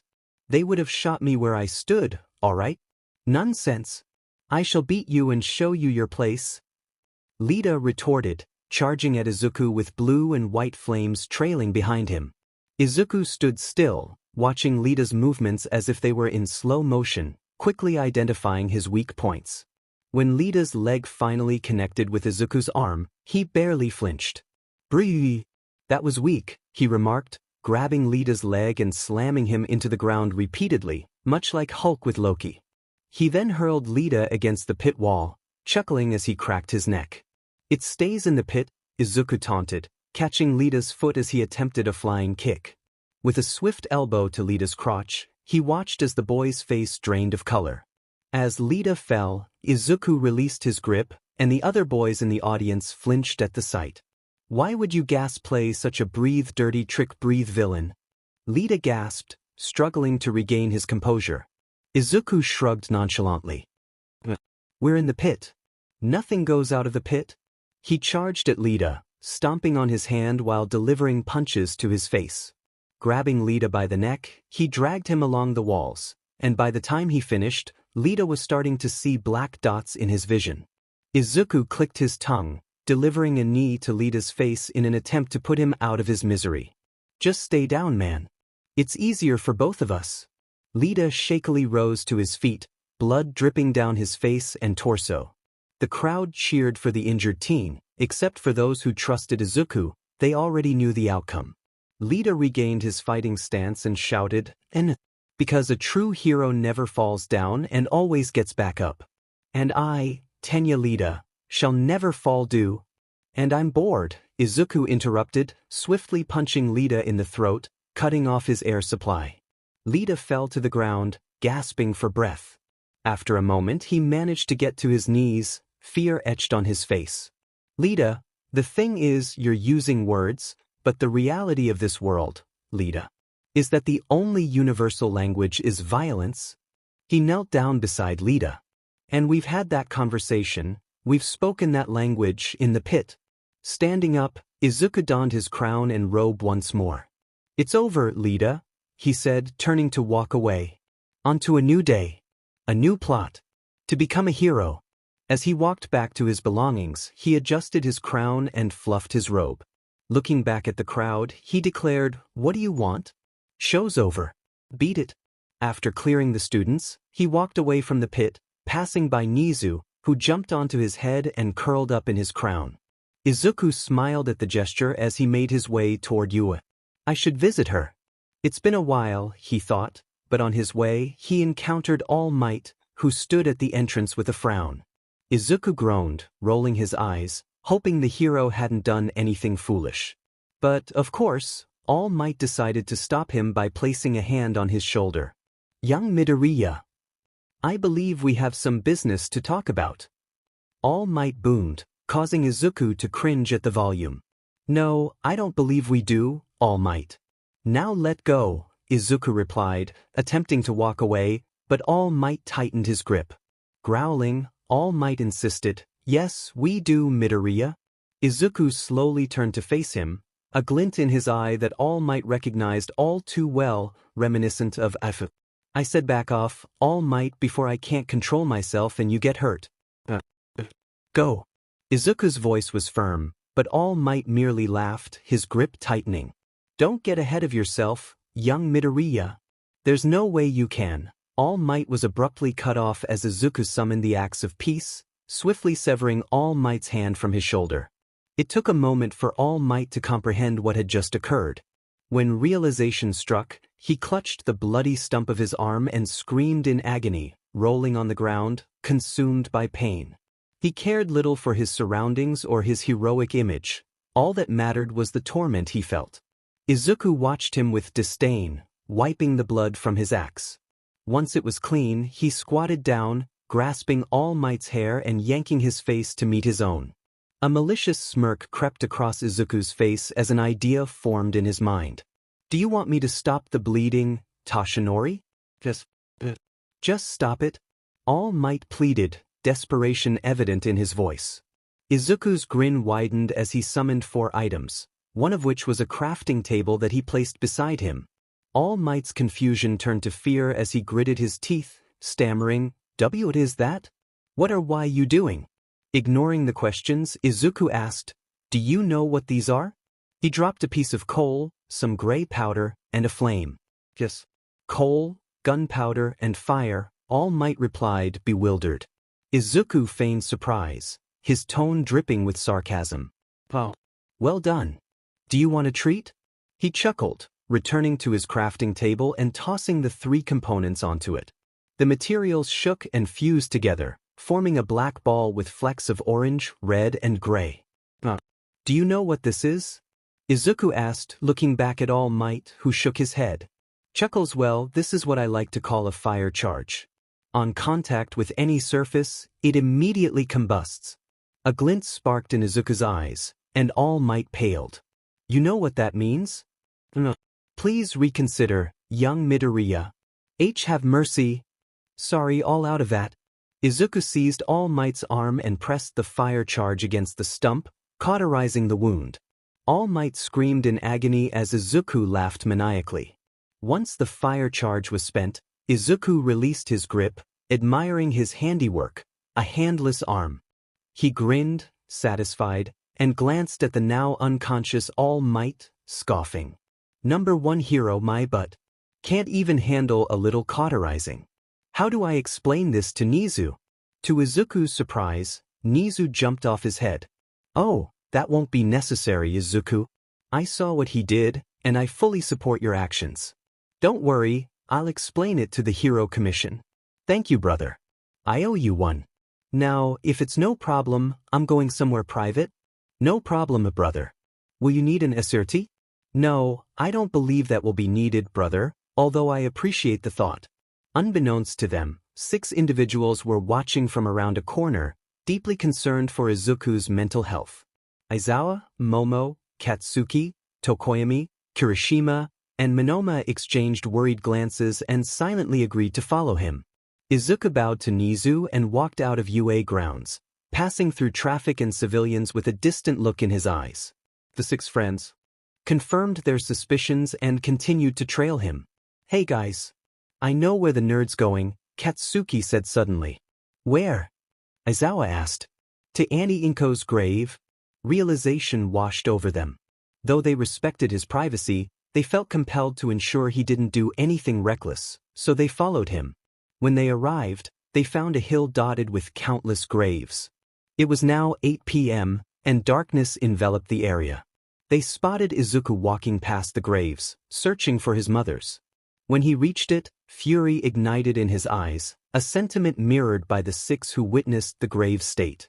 The traditional gray stone bore the inscription, Inko Midoriya, 2205 to 2247, wife, mother, friend. But it was the graffiti that ignited their anger. A chunk of the grave was missing, defaced with words like villain, where, freak, burn in hell, beach, and mother to an abomination. Though the 6 were furious, they were also frightened by Izuku. His expression was calm and stoic, yet his body shook, radiating an aura of rage and malice. They were about to intervene when he suddenly fell to his knees, sobbing. "I'm sorry you had to go through this. It's all my fault. I'm sorry. So sorry." The 6 were taken aback, having expected a violent outburst. Instead, they let out a sigh of relief and sat down, watching him. I still can't believe that Izuku, beater of All Might, is crying, Tokoyami remarked. Yeah, even with all his power-ups and tears, he's still the crybaby we know and love, Katsuki added, and they nodded in agreement. Aizawa spoke up. There was a saying my father told me. What was that, sir? Momo asked. A man does not cry because he is weak, but because he has been strong for too long. Yeah, being betrayed by most of his friends, getting sent to prison, losing his mother.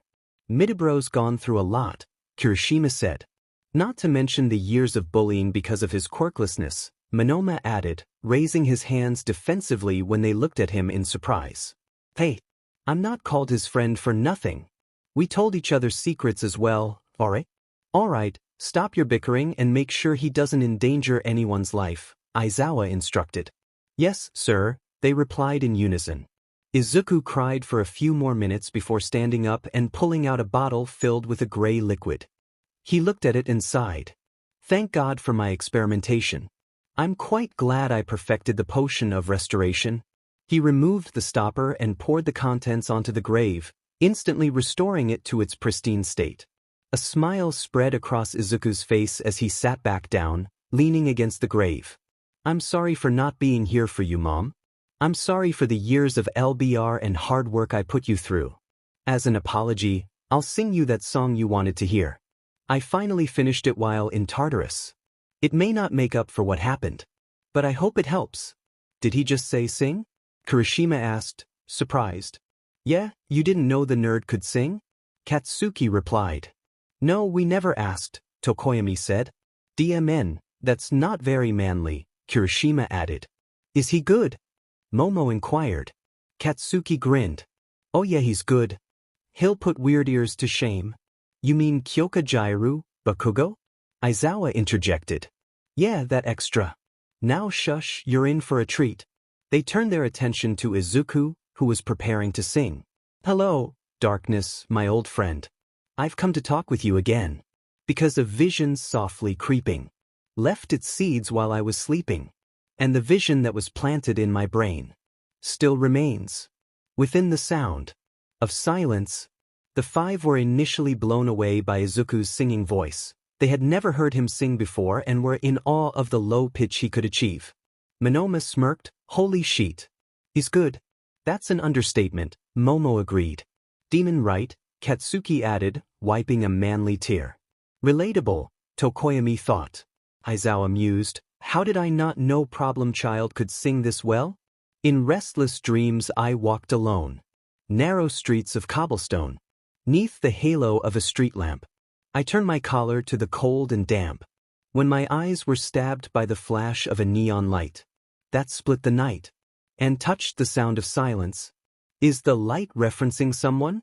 Momo wondered. Yeah, maybe a hero or someone like that? Kirishima suggested. Probably All Might since he is the symbol of peace and prosperity, Aizawa added. And in the naked light I saw 10,000 people, maybe more. People talking without speaking. People hearing without listening. People writing songs that voices never share. No one dared disturb the sound of silence. At this point, everyone's jaws dropped. Izuku had just transitioned from an incredibly low pitch to a powerful, confident voice. Whoa, the echo makes it better, Kirishima exclaimed, still in awe. Yeah, Momo agreed, captivated. It couldn't get better than this. Could it? Fools, said I, you do not know. Silence like a cancer grows. Hear my words that I might teach you. Take my arms that I might reach you. But my words like silent raindrops fell. And echoed in the wells of silence. What's the silence he's referencing? Tokoyami asked. I have a guess, but I hope it's wrong. Aizawa replied. Me too. Momo added. What is it? Kirishima pressed. Aizawa glanced at Momo, who nodded. Quirkless people aren't exactly treated nicely, so I assume that the silence he mentions is the response from everyone when they saw all of the bullying and borderline torture he had to endure. Everyone gasped at this revelation. How could the system be so corrupt? Now listen, he's about to carry on, Aizawa warned. And the people bowed and prayed. Izuku's growl sent chills down their spines. Whoa, they all whispered in unison. To the neon god they made. They looked around for the accompanying voice but only saw Izuku, hand move in the air, tears streaming down his face. And the sign flashed out its warning. In the words that it was forming. And the sign said, the words of the prophets are written on the subway walls. And tenement halls. And whispered in the sound. Of silence. After finishing the song, Izuku sat in silence, eyes closed and a smile on his face. To his surprise, he heard clapping. Turning to the source of the noise, he saw his 6 friends. He was shocked, then remembered his singing and blushed, covering his face with his hands. You heard, didn't you? Yes, we did, problem child, and it was a hell of a show, Aizawa replied. Izuku peeked over his arms, hope shining in his eyes. Really? His friend's expressions screamed, what do you mean, really? Of course, Izuku. It was amazing, Momo exclaimed. Izuku stood up, scratching the back of his head. Yeah, I guess it was good. We heard everything in the song, nerd. Just remember, there's no silence anymore, Katsuki said, causing tears to prick the corners of Izuku's eyes. The almighty Kaken, now a big ol' softy, Izuku teased. Shut it, nerd, Katsuki shot back. Yeah. Izuku stepped forward and hugged Katsuki, who gladly accepted. What are you 5 still standing there for? This is probably going to be the last time you can hug me or Boom Boom Boy over here. The group chuckled as they all joined in for a group hug. It was silent until Katsuki broke the moment. By the way, I recorded the entire thing. You what? Izuku exclaimed, eyes wide. A few days passed after Izuku's morning, and it was time to return to lessons. Everyone felt nervous around him. Due to his ferocity in the pit. It didn't bother him, it meant more time for training and Momo. Speaking of Momo, she had become his girlfriend after the fight with Lita. She confessed after he returned to the dorms, where it was just the 2 of them.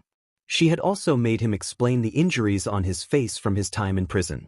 After hearing his story, she cried for her new boyfriend's misfortune and refused to go to her room, opting to sleep in his bed that night. Now, it was time to return to lessons, something Izuku dreaded. Not because of Lita or Ochako, but because he didn't trust most of the class and harbored resentment for their disbelief in him. Most of them were still unaware of Inko's death. The day took a turn for the worse when he was forced out of his favorite king wear and into the uncomfortable UA uniform. Today was shaping up to be one of those days, he was sure of it. As he walked down the hallway to class, he bumped into someone. The student turned, looking directly into Izuku's dead eyes, a hint of fear masked by false bravado. Who are you to dare touch me? Izuku raised an eyebrow. I didn't see you there. Can I go to class now? As he attempted to walk around the boy, the student blocked his path with an outstretched arm. Please move. Or what? You and your ugly scarred face gonna cry to your mommy? Haha. Izuku froze at the taunt. The hallway fell silent as everyone turned to see how he would react. He looked down, his hair obscuring his face, before speaking in an eerily calm voice. What did you say? I said go cry to your mommy. Haha. The student's laughter was cut short as Izuku summoned his orphan obliterator, impaling the boy's hand into the wall. The student screamed in pain and anguish while Izuku stood there, expressionless. Agig. What the F dash? I'll get you expelled for this. Do you know who my father is? Izuku quietly pulled out his sword, curiously examining the glowing blade. He traced his finger along its edge, pricking it slightly. Wanna know why I know that's a bunch of bullshit? The boy paled, shaking his head. Because I made this sword for the sole purpose of obliterating orphans. The student grew even paler. And it seems to want your blood. He pointed the blade at the student's neck. So, apologize. Or I fulfill its wish. The student dropped to his hands and knees, bowing and apologizing profusely. Once Izuku deemed it enough, he tossed a potion of regeneration at the student, who watched in wonder and fear as the wound closed. I'm not a cold-blooded killer, Izuku said. As long as you treat me right, I shall treat you the same way. That also goes for treating me like sheet. Now scram, casual. He unsummoned the sword and walked back down the hallway. Everyone who witnessed the scene moved aside, creating a path to Class 2A's door. Let's get this over with. As he opened the door, the classroom fell silent, all eyes on him, filled with a mix of fear, hate, and sadness. Izuku scoffed and flipped them off before taking a seat in the back of the classroom. Yes. Finally, the protagonist's seat. He smiled and closed his eyes, waiting for the teacher, but someone interrupted his moment of bliss. You're in my seat, Midoriya. Izuku opened his eyes to see Todoroki glaring at him. He responded by flipping him off without hesitation. This infuriated Todoroki. I'll give you one last chance, Midoriya. Get off my seat. Before you get hurt. He grabbed Izuku's shoulder, causing 4 people to sweat nervously. Sheet, I'll tell Aizawa, Katsuki thought. R.I.P. bro, Kirishima added silently. Tokoyami muttered. Thank God, he was starting to creep me out. Was it the way he looked at me? Momo pondered. Izuku's eyes snapped open, and he glanced at Todoroki's hand on his shoulder. His gaze slowly traveled up Todoroki's arm until it met his heterochromatic eyes. Are you sure you want to do this, daddy issues? Todoroki's eye twitched. Why you? The last guy who did this to me lost his hand. Scoff so? It's probably a weakling like my Netta. Izuku cut him off by showing him his phone. Todoroki took it, shocked by what he saw. The screen displayed a picture of All Might in his buff form, crying on the floor. But what truly shocked Todoroki was Izuku, smiling and holding up a peace sign in the selfie. Todoroki slowly looked up, meeting Izuku's gaze. Freak, he muttered. Izuku's smile vanished, replaced by an emotionless, dead-eyed stare. This unnerved Todoroki, but he quickly regained his composure as Izuku asked 5 words that sent a chill down his spine. You did it, didn't you? Todoroki hesitated, then remembered what he had done to a certain grave months ago. A smug smile crept onto his face as he nodded, thinking it would assert his superiority. Izuku lowered his head, and the 4 who had been eavesdropping noticed a familiar crazed smile creeping onto his face. He threw his head back, covering one eye with his hand, continuing to laugh as the entire class turned their attention to him. So hey, it was you who he did that? Yeah. What does it matter to you? Todoroki shot back, confidence returning. Izuku summoned his crossbow. You know why I call this crossbow a rocket launcher? Why should I care? Todoroki replied, feigning indifference. Izuku reached into his blazer pocket and pulled out a firework. Lida, witnessing this, sprang into action. Midoriya. That item is contraband on UA property. Izuku shot him a death glare. Shut it, peasant. The adults are talking. Gore, Midoriya. That's not very hero-like. Now stop before. Izuku interrupted, his voice animalistic. Hero-like? Shut the F up before I take that hypocritical stick out of your butt and beat you with it. Lida gasped. Would you kiss your mother with that mouth? Oh shit, gotta stop him. That's it killing you both. Izuku pulled out another crossbow, aiming one at Todoroki's head and the other at Lida's, both loaded with fireworks. Just as he was about to pull the triggers, Aizawa walked into the room, cup in hand. Morning, see, what's going on here? Ochako was the first to speak up. It's Izuku, sir. All they did was talk to him and he retaliated. Aizawa froze mid-sip of his coffee. Did they mention his mother by any chance? Why yes, but I don't see why that is relevant to this converse. Aizawa raised his hand. I've heard enough. He turned to Lida and Todoroki, who still had crossbows pointed at their foreheads. Lida, Todoroki, detention for both of you. Izuku, put the rocket launchers away and… Izuku crossed his arms, a determined look on his face. Fine, but you brought this upon yourself. Todoroki scoffed, pointing to the scarred eye that marked his face.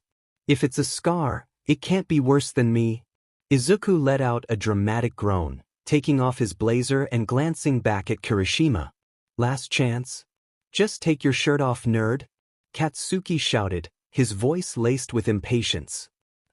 Ga-eh. Izuku teased, a grin spreading across his face. Katsuki's cheeks flushed with embarrassment. Wah? No. Izuku chuckled softly before removing his shirt, revealing a body that left everyone in shock. Holy shit, Kaminari exclaimed, eyes wide. I know, right? Shiro added, equally stunned. What kind of hellish training did you go through? Ojiro asked, his voice filled with concern. Bro, you okay? Kirishima inquired, worry etched on his face. Izuku shrugged nonchalantly. Yeah, my teacher liked sneak attacks from behind and didn't really hold back. But he's your teacher. Shouldn't he at least use smaller weapons? Katsuki questioned, disbelief in his tone. He did, Izuku replied. This is only from a dagger or a knife. The class was left speechless, and Todoroki felt a twinge of humiliation. Izuku continued, he said that if I need to learn something or do something, fear is the greatest motivator. You're joking, right? Tokoyami asked, skepticism evident in his voice. Nope. He would have used a gun, but we weren't allowed to get one. The class paled at the thought. Izuku recounted his teacher's exact words. You better learn today.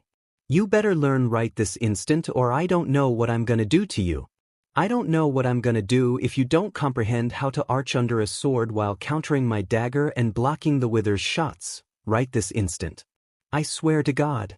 You better learn those movements. He paused, then added, then he'd continue until training ended and say, that is all. Kirishima wiped a manly tear from his eye. Bro, you're so manly for going through that. Meh, I got used to it, Izuku replied, shrugging it off. They changed into their costumes and headed out to the field. Whoa, nice, Momo began, but Izuku interrupted. Shut it, he shouted, glaring at an unseen author. But you're buying the flex tape for that fourth wall you just broke, came the playful retort. Izuku pouted. Fine. Momo complimented him again. Whoa, nice costume, Izuku. Thanks, he replied, but as he looked at Momo's costume, a nosebleed and blush crept onto his face. A nice costume, Momo? She smirked. What? See something you like? Izuku was about to respond when he noticed two classmates ogling Momo. A vein popped on his forehead. Change of plan, he declared, quickly draping his cape over Momo's shoulders and tying the tassels together to cover her suggestive skin. Aizu? What are you doing? Momo asked, confusion in her voice. What I forgot to do last year, he explained, glancing at Aizawa. Sir, have a 10-minute nap while I change this? Don't have to tell me twice, Aizawa replied, pulling out his sleeping bag and instantly falling asleep. Izuku marveled at Aizawa's skill, then turned to Momo. Okay, we're leaving. Wah. How are we going to make a new costume in 10 minutes? She asked, bewildered. I'm a MSR crafter, he said, though he mentally added, except for those demon blast furnaces. And you can literally create any non-living thing. Oh, okay, Momo replied, understanding dawning on her. 10 minutes later, Mina exclaimed, nice costume, Yamamo. Thanks, Izuku made it, Momo said, pride in her voice. Izuku grinned. I can't have people other than me having the pleasure of looking at my girlfriend's body like that, can I? He playfully smacked her backside. Dip. Momo squeaked, blushing fiercely. Shush. You'll wake up, Mr. Aizawa. Izuku whispered, trying to keep the moment light. Aizawa stirred slightly. Too late for that, Izuku. Save it for the bedroom next time. Izuku rubbed the back of his head sheepishly. Yeah, I'll try. Aizawa sighed, clearly exhausted. I don't get paid enough to look after horny teenagers. Alright, today we're going to do one-on-one battles. Don't hold back, or we won't get a good evaluation for rankings, he instructed. Katsuki scoffed. Do we even need rankings? I'll definitely be. Izuku placed a firm hand on his shoulder, gripping it tightly. Choose your next words carefully, Kaken. I'll be number 2. Right under Izuku. Katsuki stammered, quickly backtracking. Not what I meant, but I'll accept it, Izuku replied, a smirk on his face. Aizawa face-bombed. Aside from that, here are the matchups. The arena buzzed with anticipation as the matches unfolded, each pairing showcasing the unique abilities of the students. Yuga Aoyama faced off against Mina Ishido, the familiar energy of the sports festival reigniting between them. In a swift exchange, Mina emerged victorious, her determination shining through. Next, Kyokujiro attempted to ensnare Hantashiro with her quirk, but he cleverly wrapped her in tape and swung her out of bounds, securing his win. The crowd cheered as Tenya Lida executed a perfect dropkick against Tsuyu Azui, claiming another victory. Meanwhile, Momo Yayorozu relentlessly struck Minoru Mineta with a sledgehammer, showcasing her strategic prowess. Ojiro, in his match against Momo, simply used his tail to knock her out, claiming his own victory. The battles continued, with Fumikage Tokoyami defeating Mizo Shoji and Shoto Todoroki glaciering Rikido Sato with ease.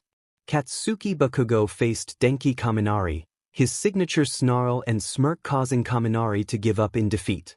Ochako Uraraka outmaneuvered Eijiro Kirishima, tossing him out of bounds with a well-timed grab. Finally, Koji Koda and Izuku Midoriya stood across from each other, locked in a tense stare. As the match began, Koda looked away, giving Izuku the opening he needed. He charged forward with a swift chop to Koda's neck, but just before impact, Koda whispered, "Stop." Izuku froze as if under a spell. Inside his mind, he found himself in a snowy forest, bewildered. "Where am I?" he wondered aloud, spotting a well-built house nearby. Hoping for answers, he approached and knocked on the door. Memories of a conversation with Technoblade flooded back to him. In his recollection, Izuku had asked, "What's it like where you live?"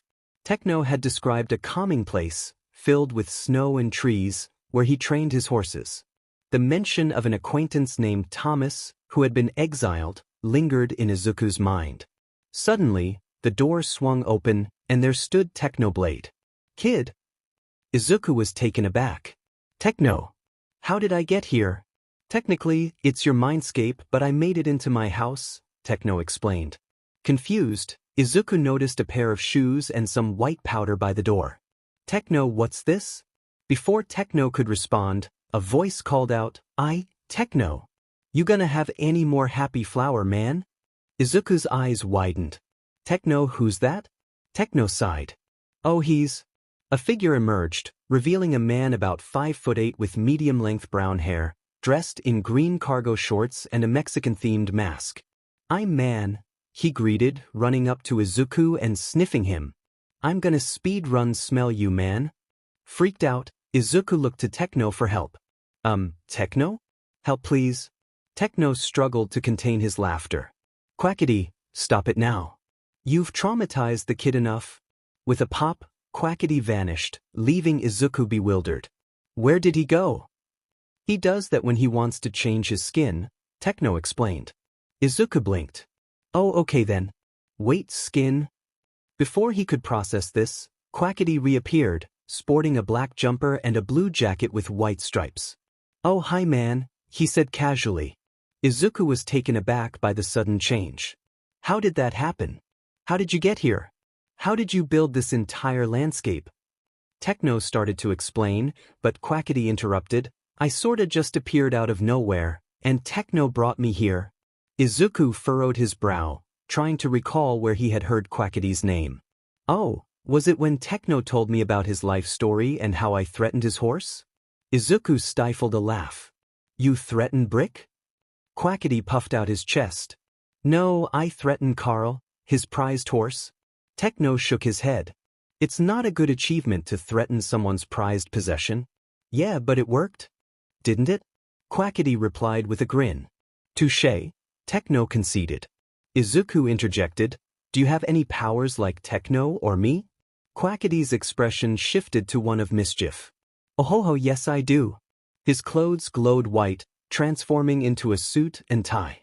He snapped his fingers, and 3 casino tokens appeared in his hand. "You ever been to Las Nevadas, kid?" Izuku stared in shock.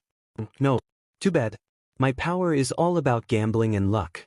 Whenever I make a bet, wager, or deal, I always win." "Wow, that's a really strong power," Izuku admitted. "You bet it is, kid," Quackity replied, his clothes returning to their original form. "Well then, are we gonna continue watching?" "Wait, what? Watch what?" Izuku asked, confused. "Your life, idiot," Quackity said with a laugh. Izuku blinked. Ha! Quackity burst into laughter. Pwaha! He even does the same thing as you, ha! Techno slapped him on the back of the head. Shut it. Anyway, we made a TV where we can see what's happening in the outside world. That's cool. What's happening now? Izuku asked. Techno shrugged. I dunno. Just take a look. Izuku nodded and turned to the screen. Outside, he had stopped moving after charging at Koda, leaving everyone confused. Koda whispered to himself, I'm surprised that worked. Walk out of the ring. Izuku staggered toward the edge, dangerously close to falling out. Just as he was about to take the last step, the lights in Gym Gamma cut out. Aizawa's voice echoed in the darkness. The F-dash? Is there a power outage or something? As the students searched for the source of the sudden darkness, a deep, slow laugh resonated through the air. Pa, pa, pa, pa, pa. Everyone looked up to see Izuku surrounded by a pink glow, laughter echoing ominously as he raised his hands, horns sprouting from his face. Pa, pa, pa, pa, pa. Frozen in fear, the class watched as Izuku stalked toward Koda, his eyes glowing bright pink. Katsuki was the only one brave enough to speak up. Izuku, what you doing? Izuku stopped laughing and slowly turned his head toward Katsuki, then bent down and began to twerk. The author's voice broke through the chaos. God f damn me the dash. Izuku turned his head to Katsuki, smirking viciously. Izuku isn't here at the moment. You can call me Choiros. Aizawa, sensing the shift, got into a fighting stance. What do you mean isn't here? Choiros snorted, amusement dancing in his eyes. As I said, human, he's not here at the moment. He's currently talking to someone. Now, he turned to Koda, who was trembling. Leave if you don't want to get hurt? Koda nodded shakily and stepped out of the ring. Aizawa sighed. Okay then. Izuku is the winner. Okay, Izuku's coming back now, but one last thing from me, Choiros warned, and the entire class turned to him. Those who betrayed him, stay away from him for your own benefit. He's holding a lot of anger and resentment towards you. He pointed at Todoroki. Especially you depressed emo-looking firework popsicle. Todoroki scoffed. What's he gonna do if I don't? In an instant, Choiros teleported in front of him, gripping Todoroki's throat tightly. He'll kill you. Now leave him alone before he kills you, or I do it for him. Do I make myself clear? Choiros's eyes dimmed, returning to their usual red as Izuku reappeared, bewildered. Jesus, that was trippy. Never doing that again. He looked down, realizing he had been holding Todoroki. Panic surged through him, not for Todoroki's sake, but for his own hero career. He couldn't have an innocent death on his record. Turning back to the class, he noticed their shocked expressions. Why is it whenever I do something extraordinary, you all stare at me in shock? Kirishima broke the silence. Because that was so cool. Siro added, yeah, your fighting was awesome. Izuku shrugged. Meh, you'd be surprised what going vegetarian does to your PvP skills. The class erupted in confusion, but Izuku waved his hands. No time to explain. Finish the chapter. Finish the chapt. And with that, the chapter came to an end, leaving everyone eager for what would come next. Izuku stared in wonder as he watched Aizawa slip in and out of consciousness so effortlessly, almost as if he had centuries of practice. While he was studying the man, Katsuki approached from behind and slapped the back of his head. Hey, nerd, snap out of it. We have a match to do. After that, I want to talk about something with you, Katsuki said, his tone impatient. Izuku held his head as his ears rang, shaking it off and blinking a few times to regain his senses. Oh yeah, the match. Right? He walked up to the arena, standing on the opposite side from Katsuki. They both looked at Aizawa for the clearance to fight, but he remained sound asleep. Wake the hell up! Katsuki shouted. Aizawa opened his eyes, his quirk activated. Wake me up once more, problem child, and we're going to have a deep, in-depth conversation about your place in the hero course. Katsuki flinched and gulped, nodding his head before turning his attention back to Izuku. You ready, nerd? More than you, Kaken, Izuku replied, grinning. Aizawa counted down. 3, 2, go. As soon as the command was given, Katsuki blasted toward the still Izuku, attempting his infamous right hook. Izuku dodged and grabbed Katsuki's arm, throwing him over his shoulder and into the ground, cracking the surface and making Katsuki spit out some saliva. Undeterred, Katsuki stood right back up and landed a punch to Izuku's gut before kneeing him in the face. Izuku tanked the shot, grabbing Katsuki's arm and pulling him forward to headbutt him. Katsuki stumbled backward, holding his now broken nose in pain, but quickly dodged a kick aimed at his face. He reeled back his arm, preparing to throw a punch toward Izuku's family jewels. Izuku reacted by summoning his techno shield, knocking Katsuki's arm away with his free hand and forcing him to the ground with the shield. Izuku then jumped on the shield, making Katsuki groan in pain and struggle to escape. "Come on, Katsuki, you can do better than this," Izuku taunted. "PS us off. I'm just warming up." Katsuki shot back, blasting the shield and Izuku off him with explosions. He stood back up, catching his breath, and stared at Izuku carefully, snarling as sparks crackled on his arms. They both waited for a moment before jumping at each other once more, trading blows. Katsuki used his quirk while Izuku employed his fighting style, pig step. After a few minutes of a stalemate, Katsuki smirked and readied his trump card. "Izuku, I'm sorry for using your move," he called out. Izuku looked confused until he saw orange veins spreading up Katsuki's arms. "Oh?" While Katsuki powered up, Izuku summoned a plain shield and an unbreaking 3 book. He tapped the book against the shield, absorbing it and causing the defensive weapon to glow slightly. Satisfied, he turned his attention back to Katsuki, who was now surrounded by orange sparks. "It seems Toshinori didn't listen to a word I said," Izuku thought. "Katsuki! One last big move to end it all," Katsuki shouted. Izuku raised an eyebrow, huffing. "Your funeral." He began stretching as his body bulked up, morphing into a pig-slash-man hybrid, a hog standing on its hind legs with human hands and hooves for feet. The beast towered at 8 feet tall, staring menacingly at the smaller form of Katsuki, who was slightly shaking. Izuku summoned his full set of netherite armor and donned it before summoning his axe of peace. His irises changed from their usual red to yellow, expanding until his entire eye was yellow. "Last chance to tap out, Katsuki?" Katsuki took a deep, albeit shaky, breath before replying, "Like hell, pig for brains." Izuku chuckled deeply, getting into a stance as his eyes twitched slightly in pain from the growing noise of the crowd. "Blood. Blood. Blood for the blood god," the crowd chanted. "Shut it," Izuku thought, and they both set off immediately, Katsuki moving faster than usual while Izuku matched All Might's speed. They shouted their final moves as they closed in on each other. "Final?" Katsuki yelled. Izuku remained silent, focusing intently. "Smash!" Katsuki shouted, launching his attack. "Blood God's punishment," Izuku muttered, dodging the punch from Katsuki.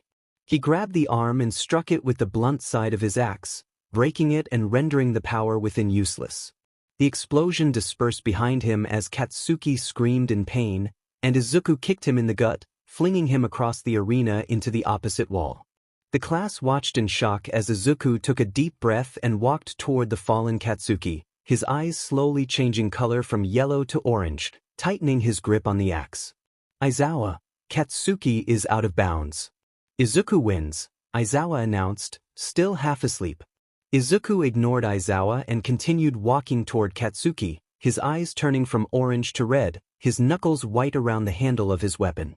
"Aizawa, Izuku. You won, leave him be."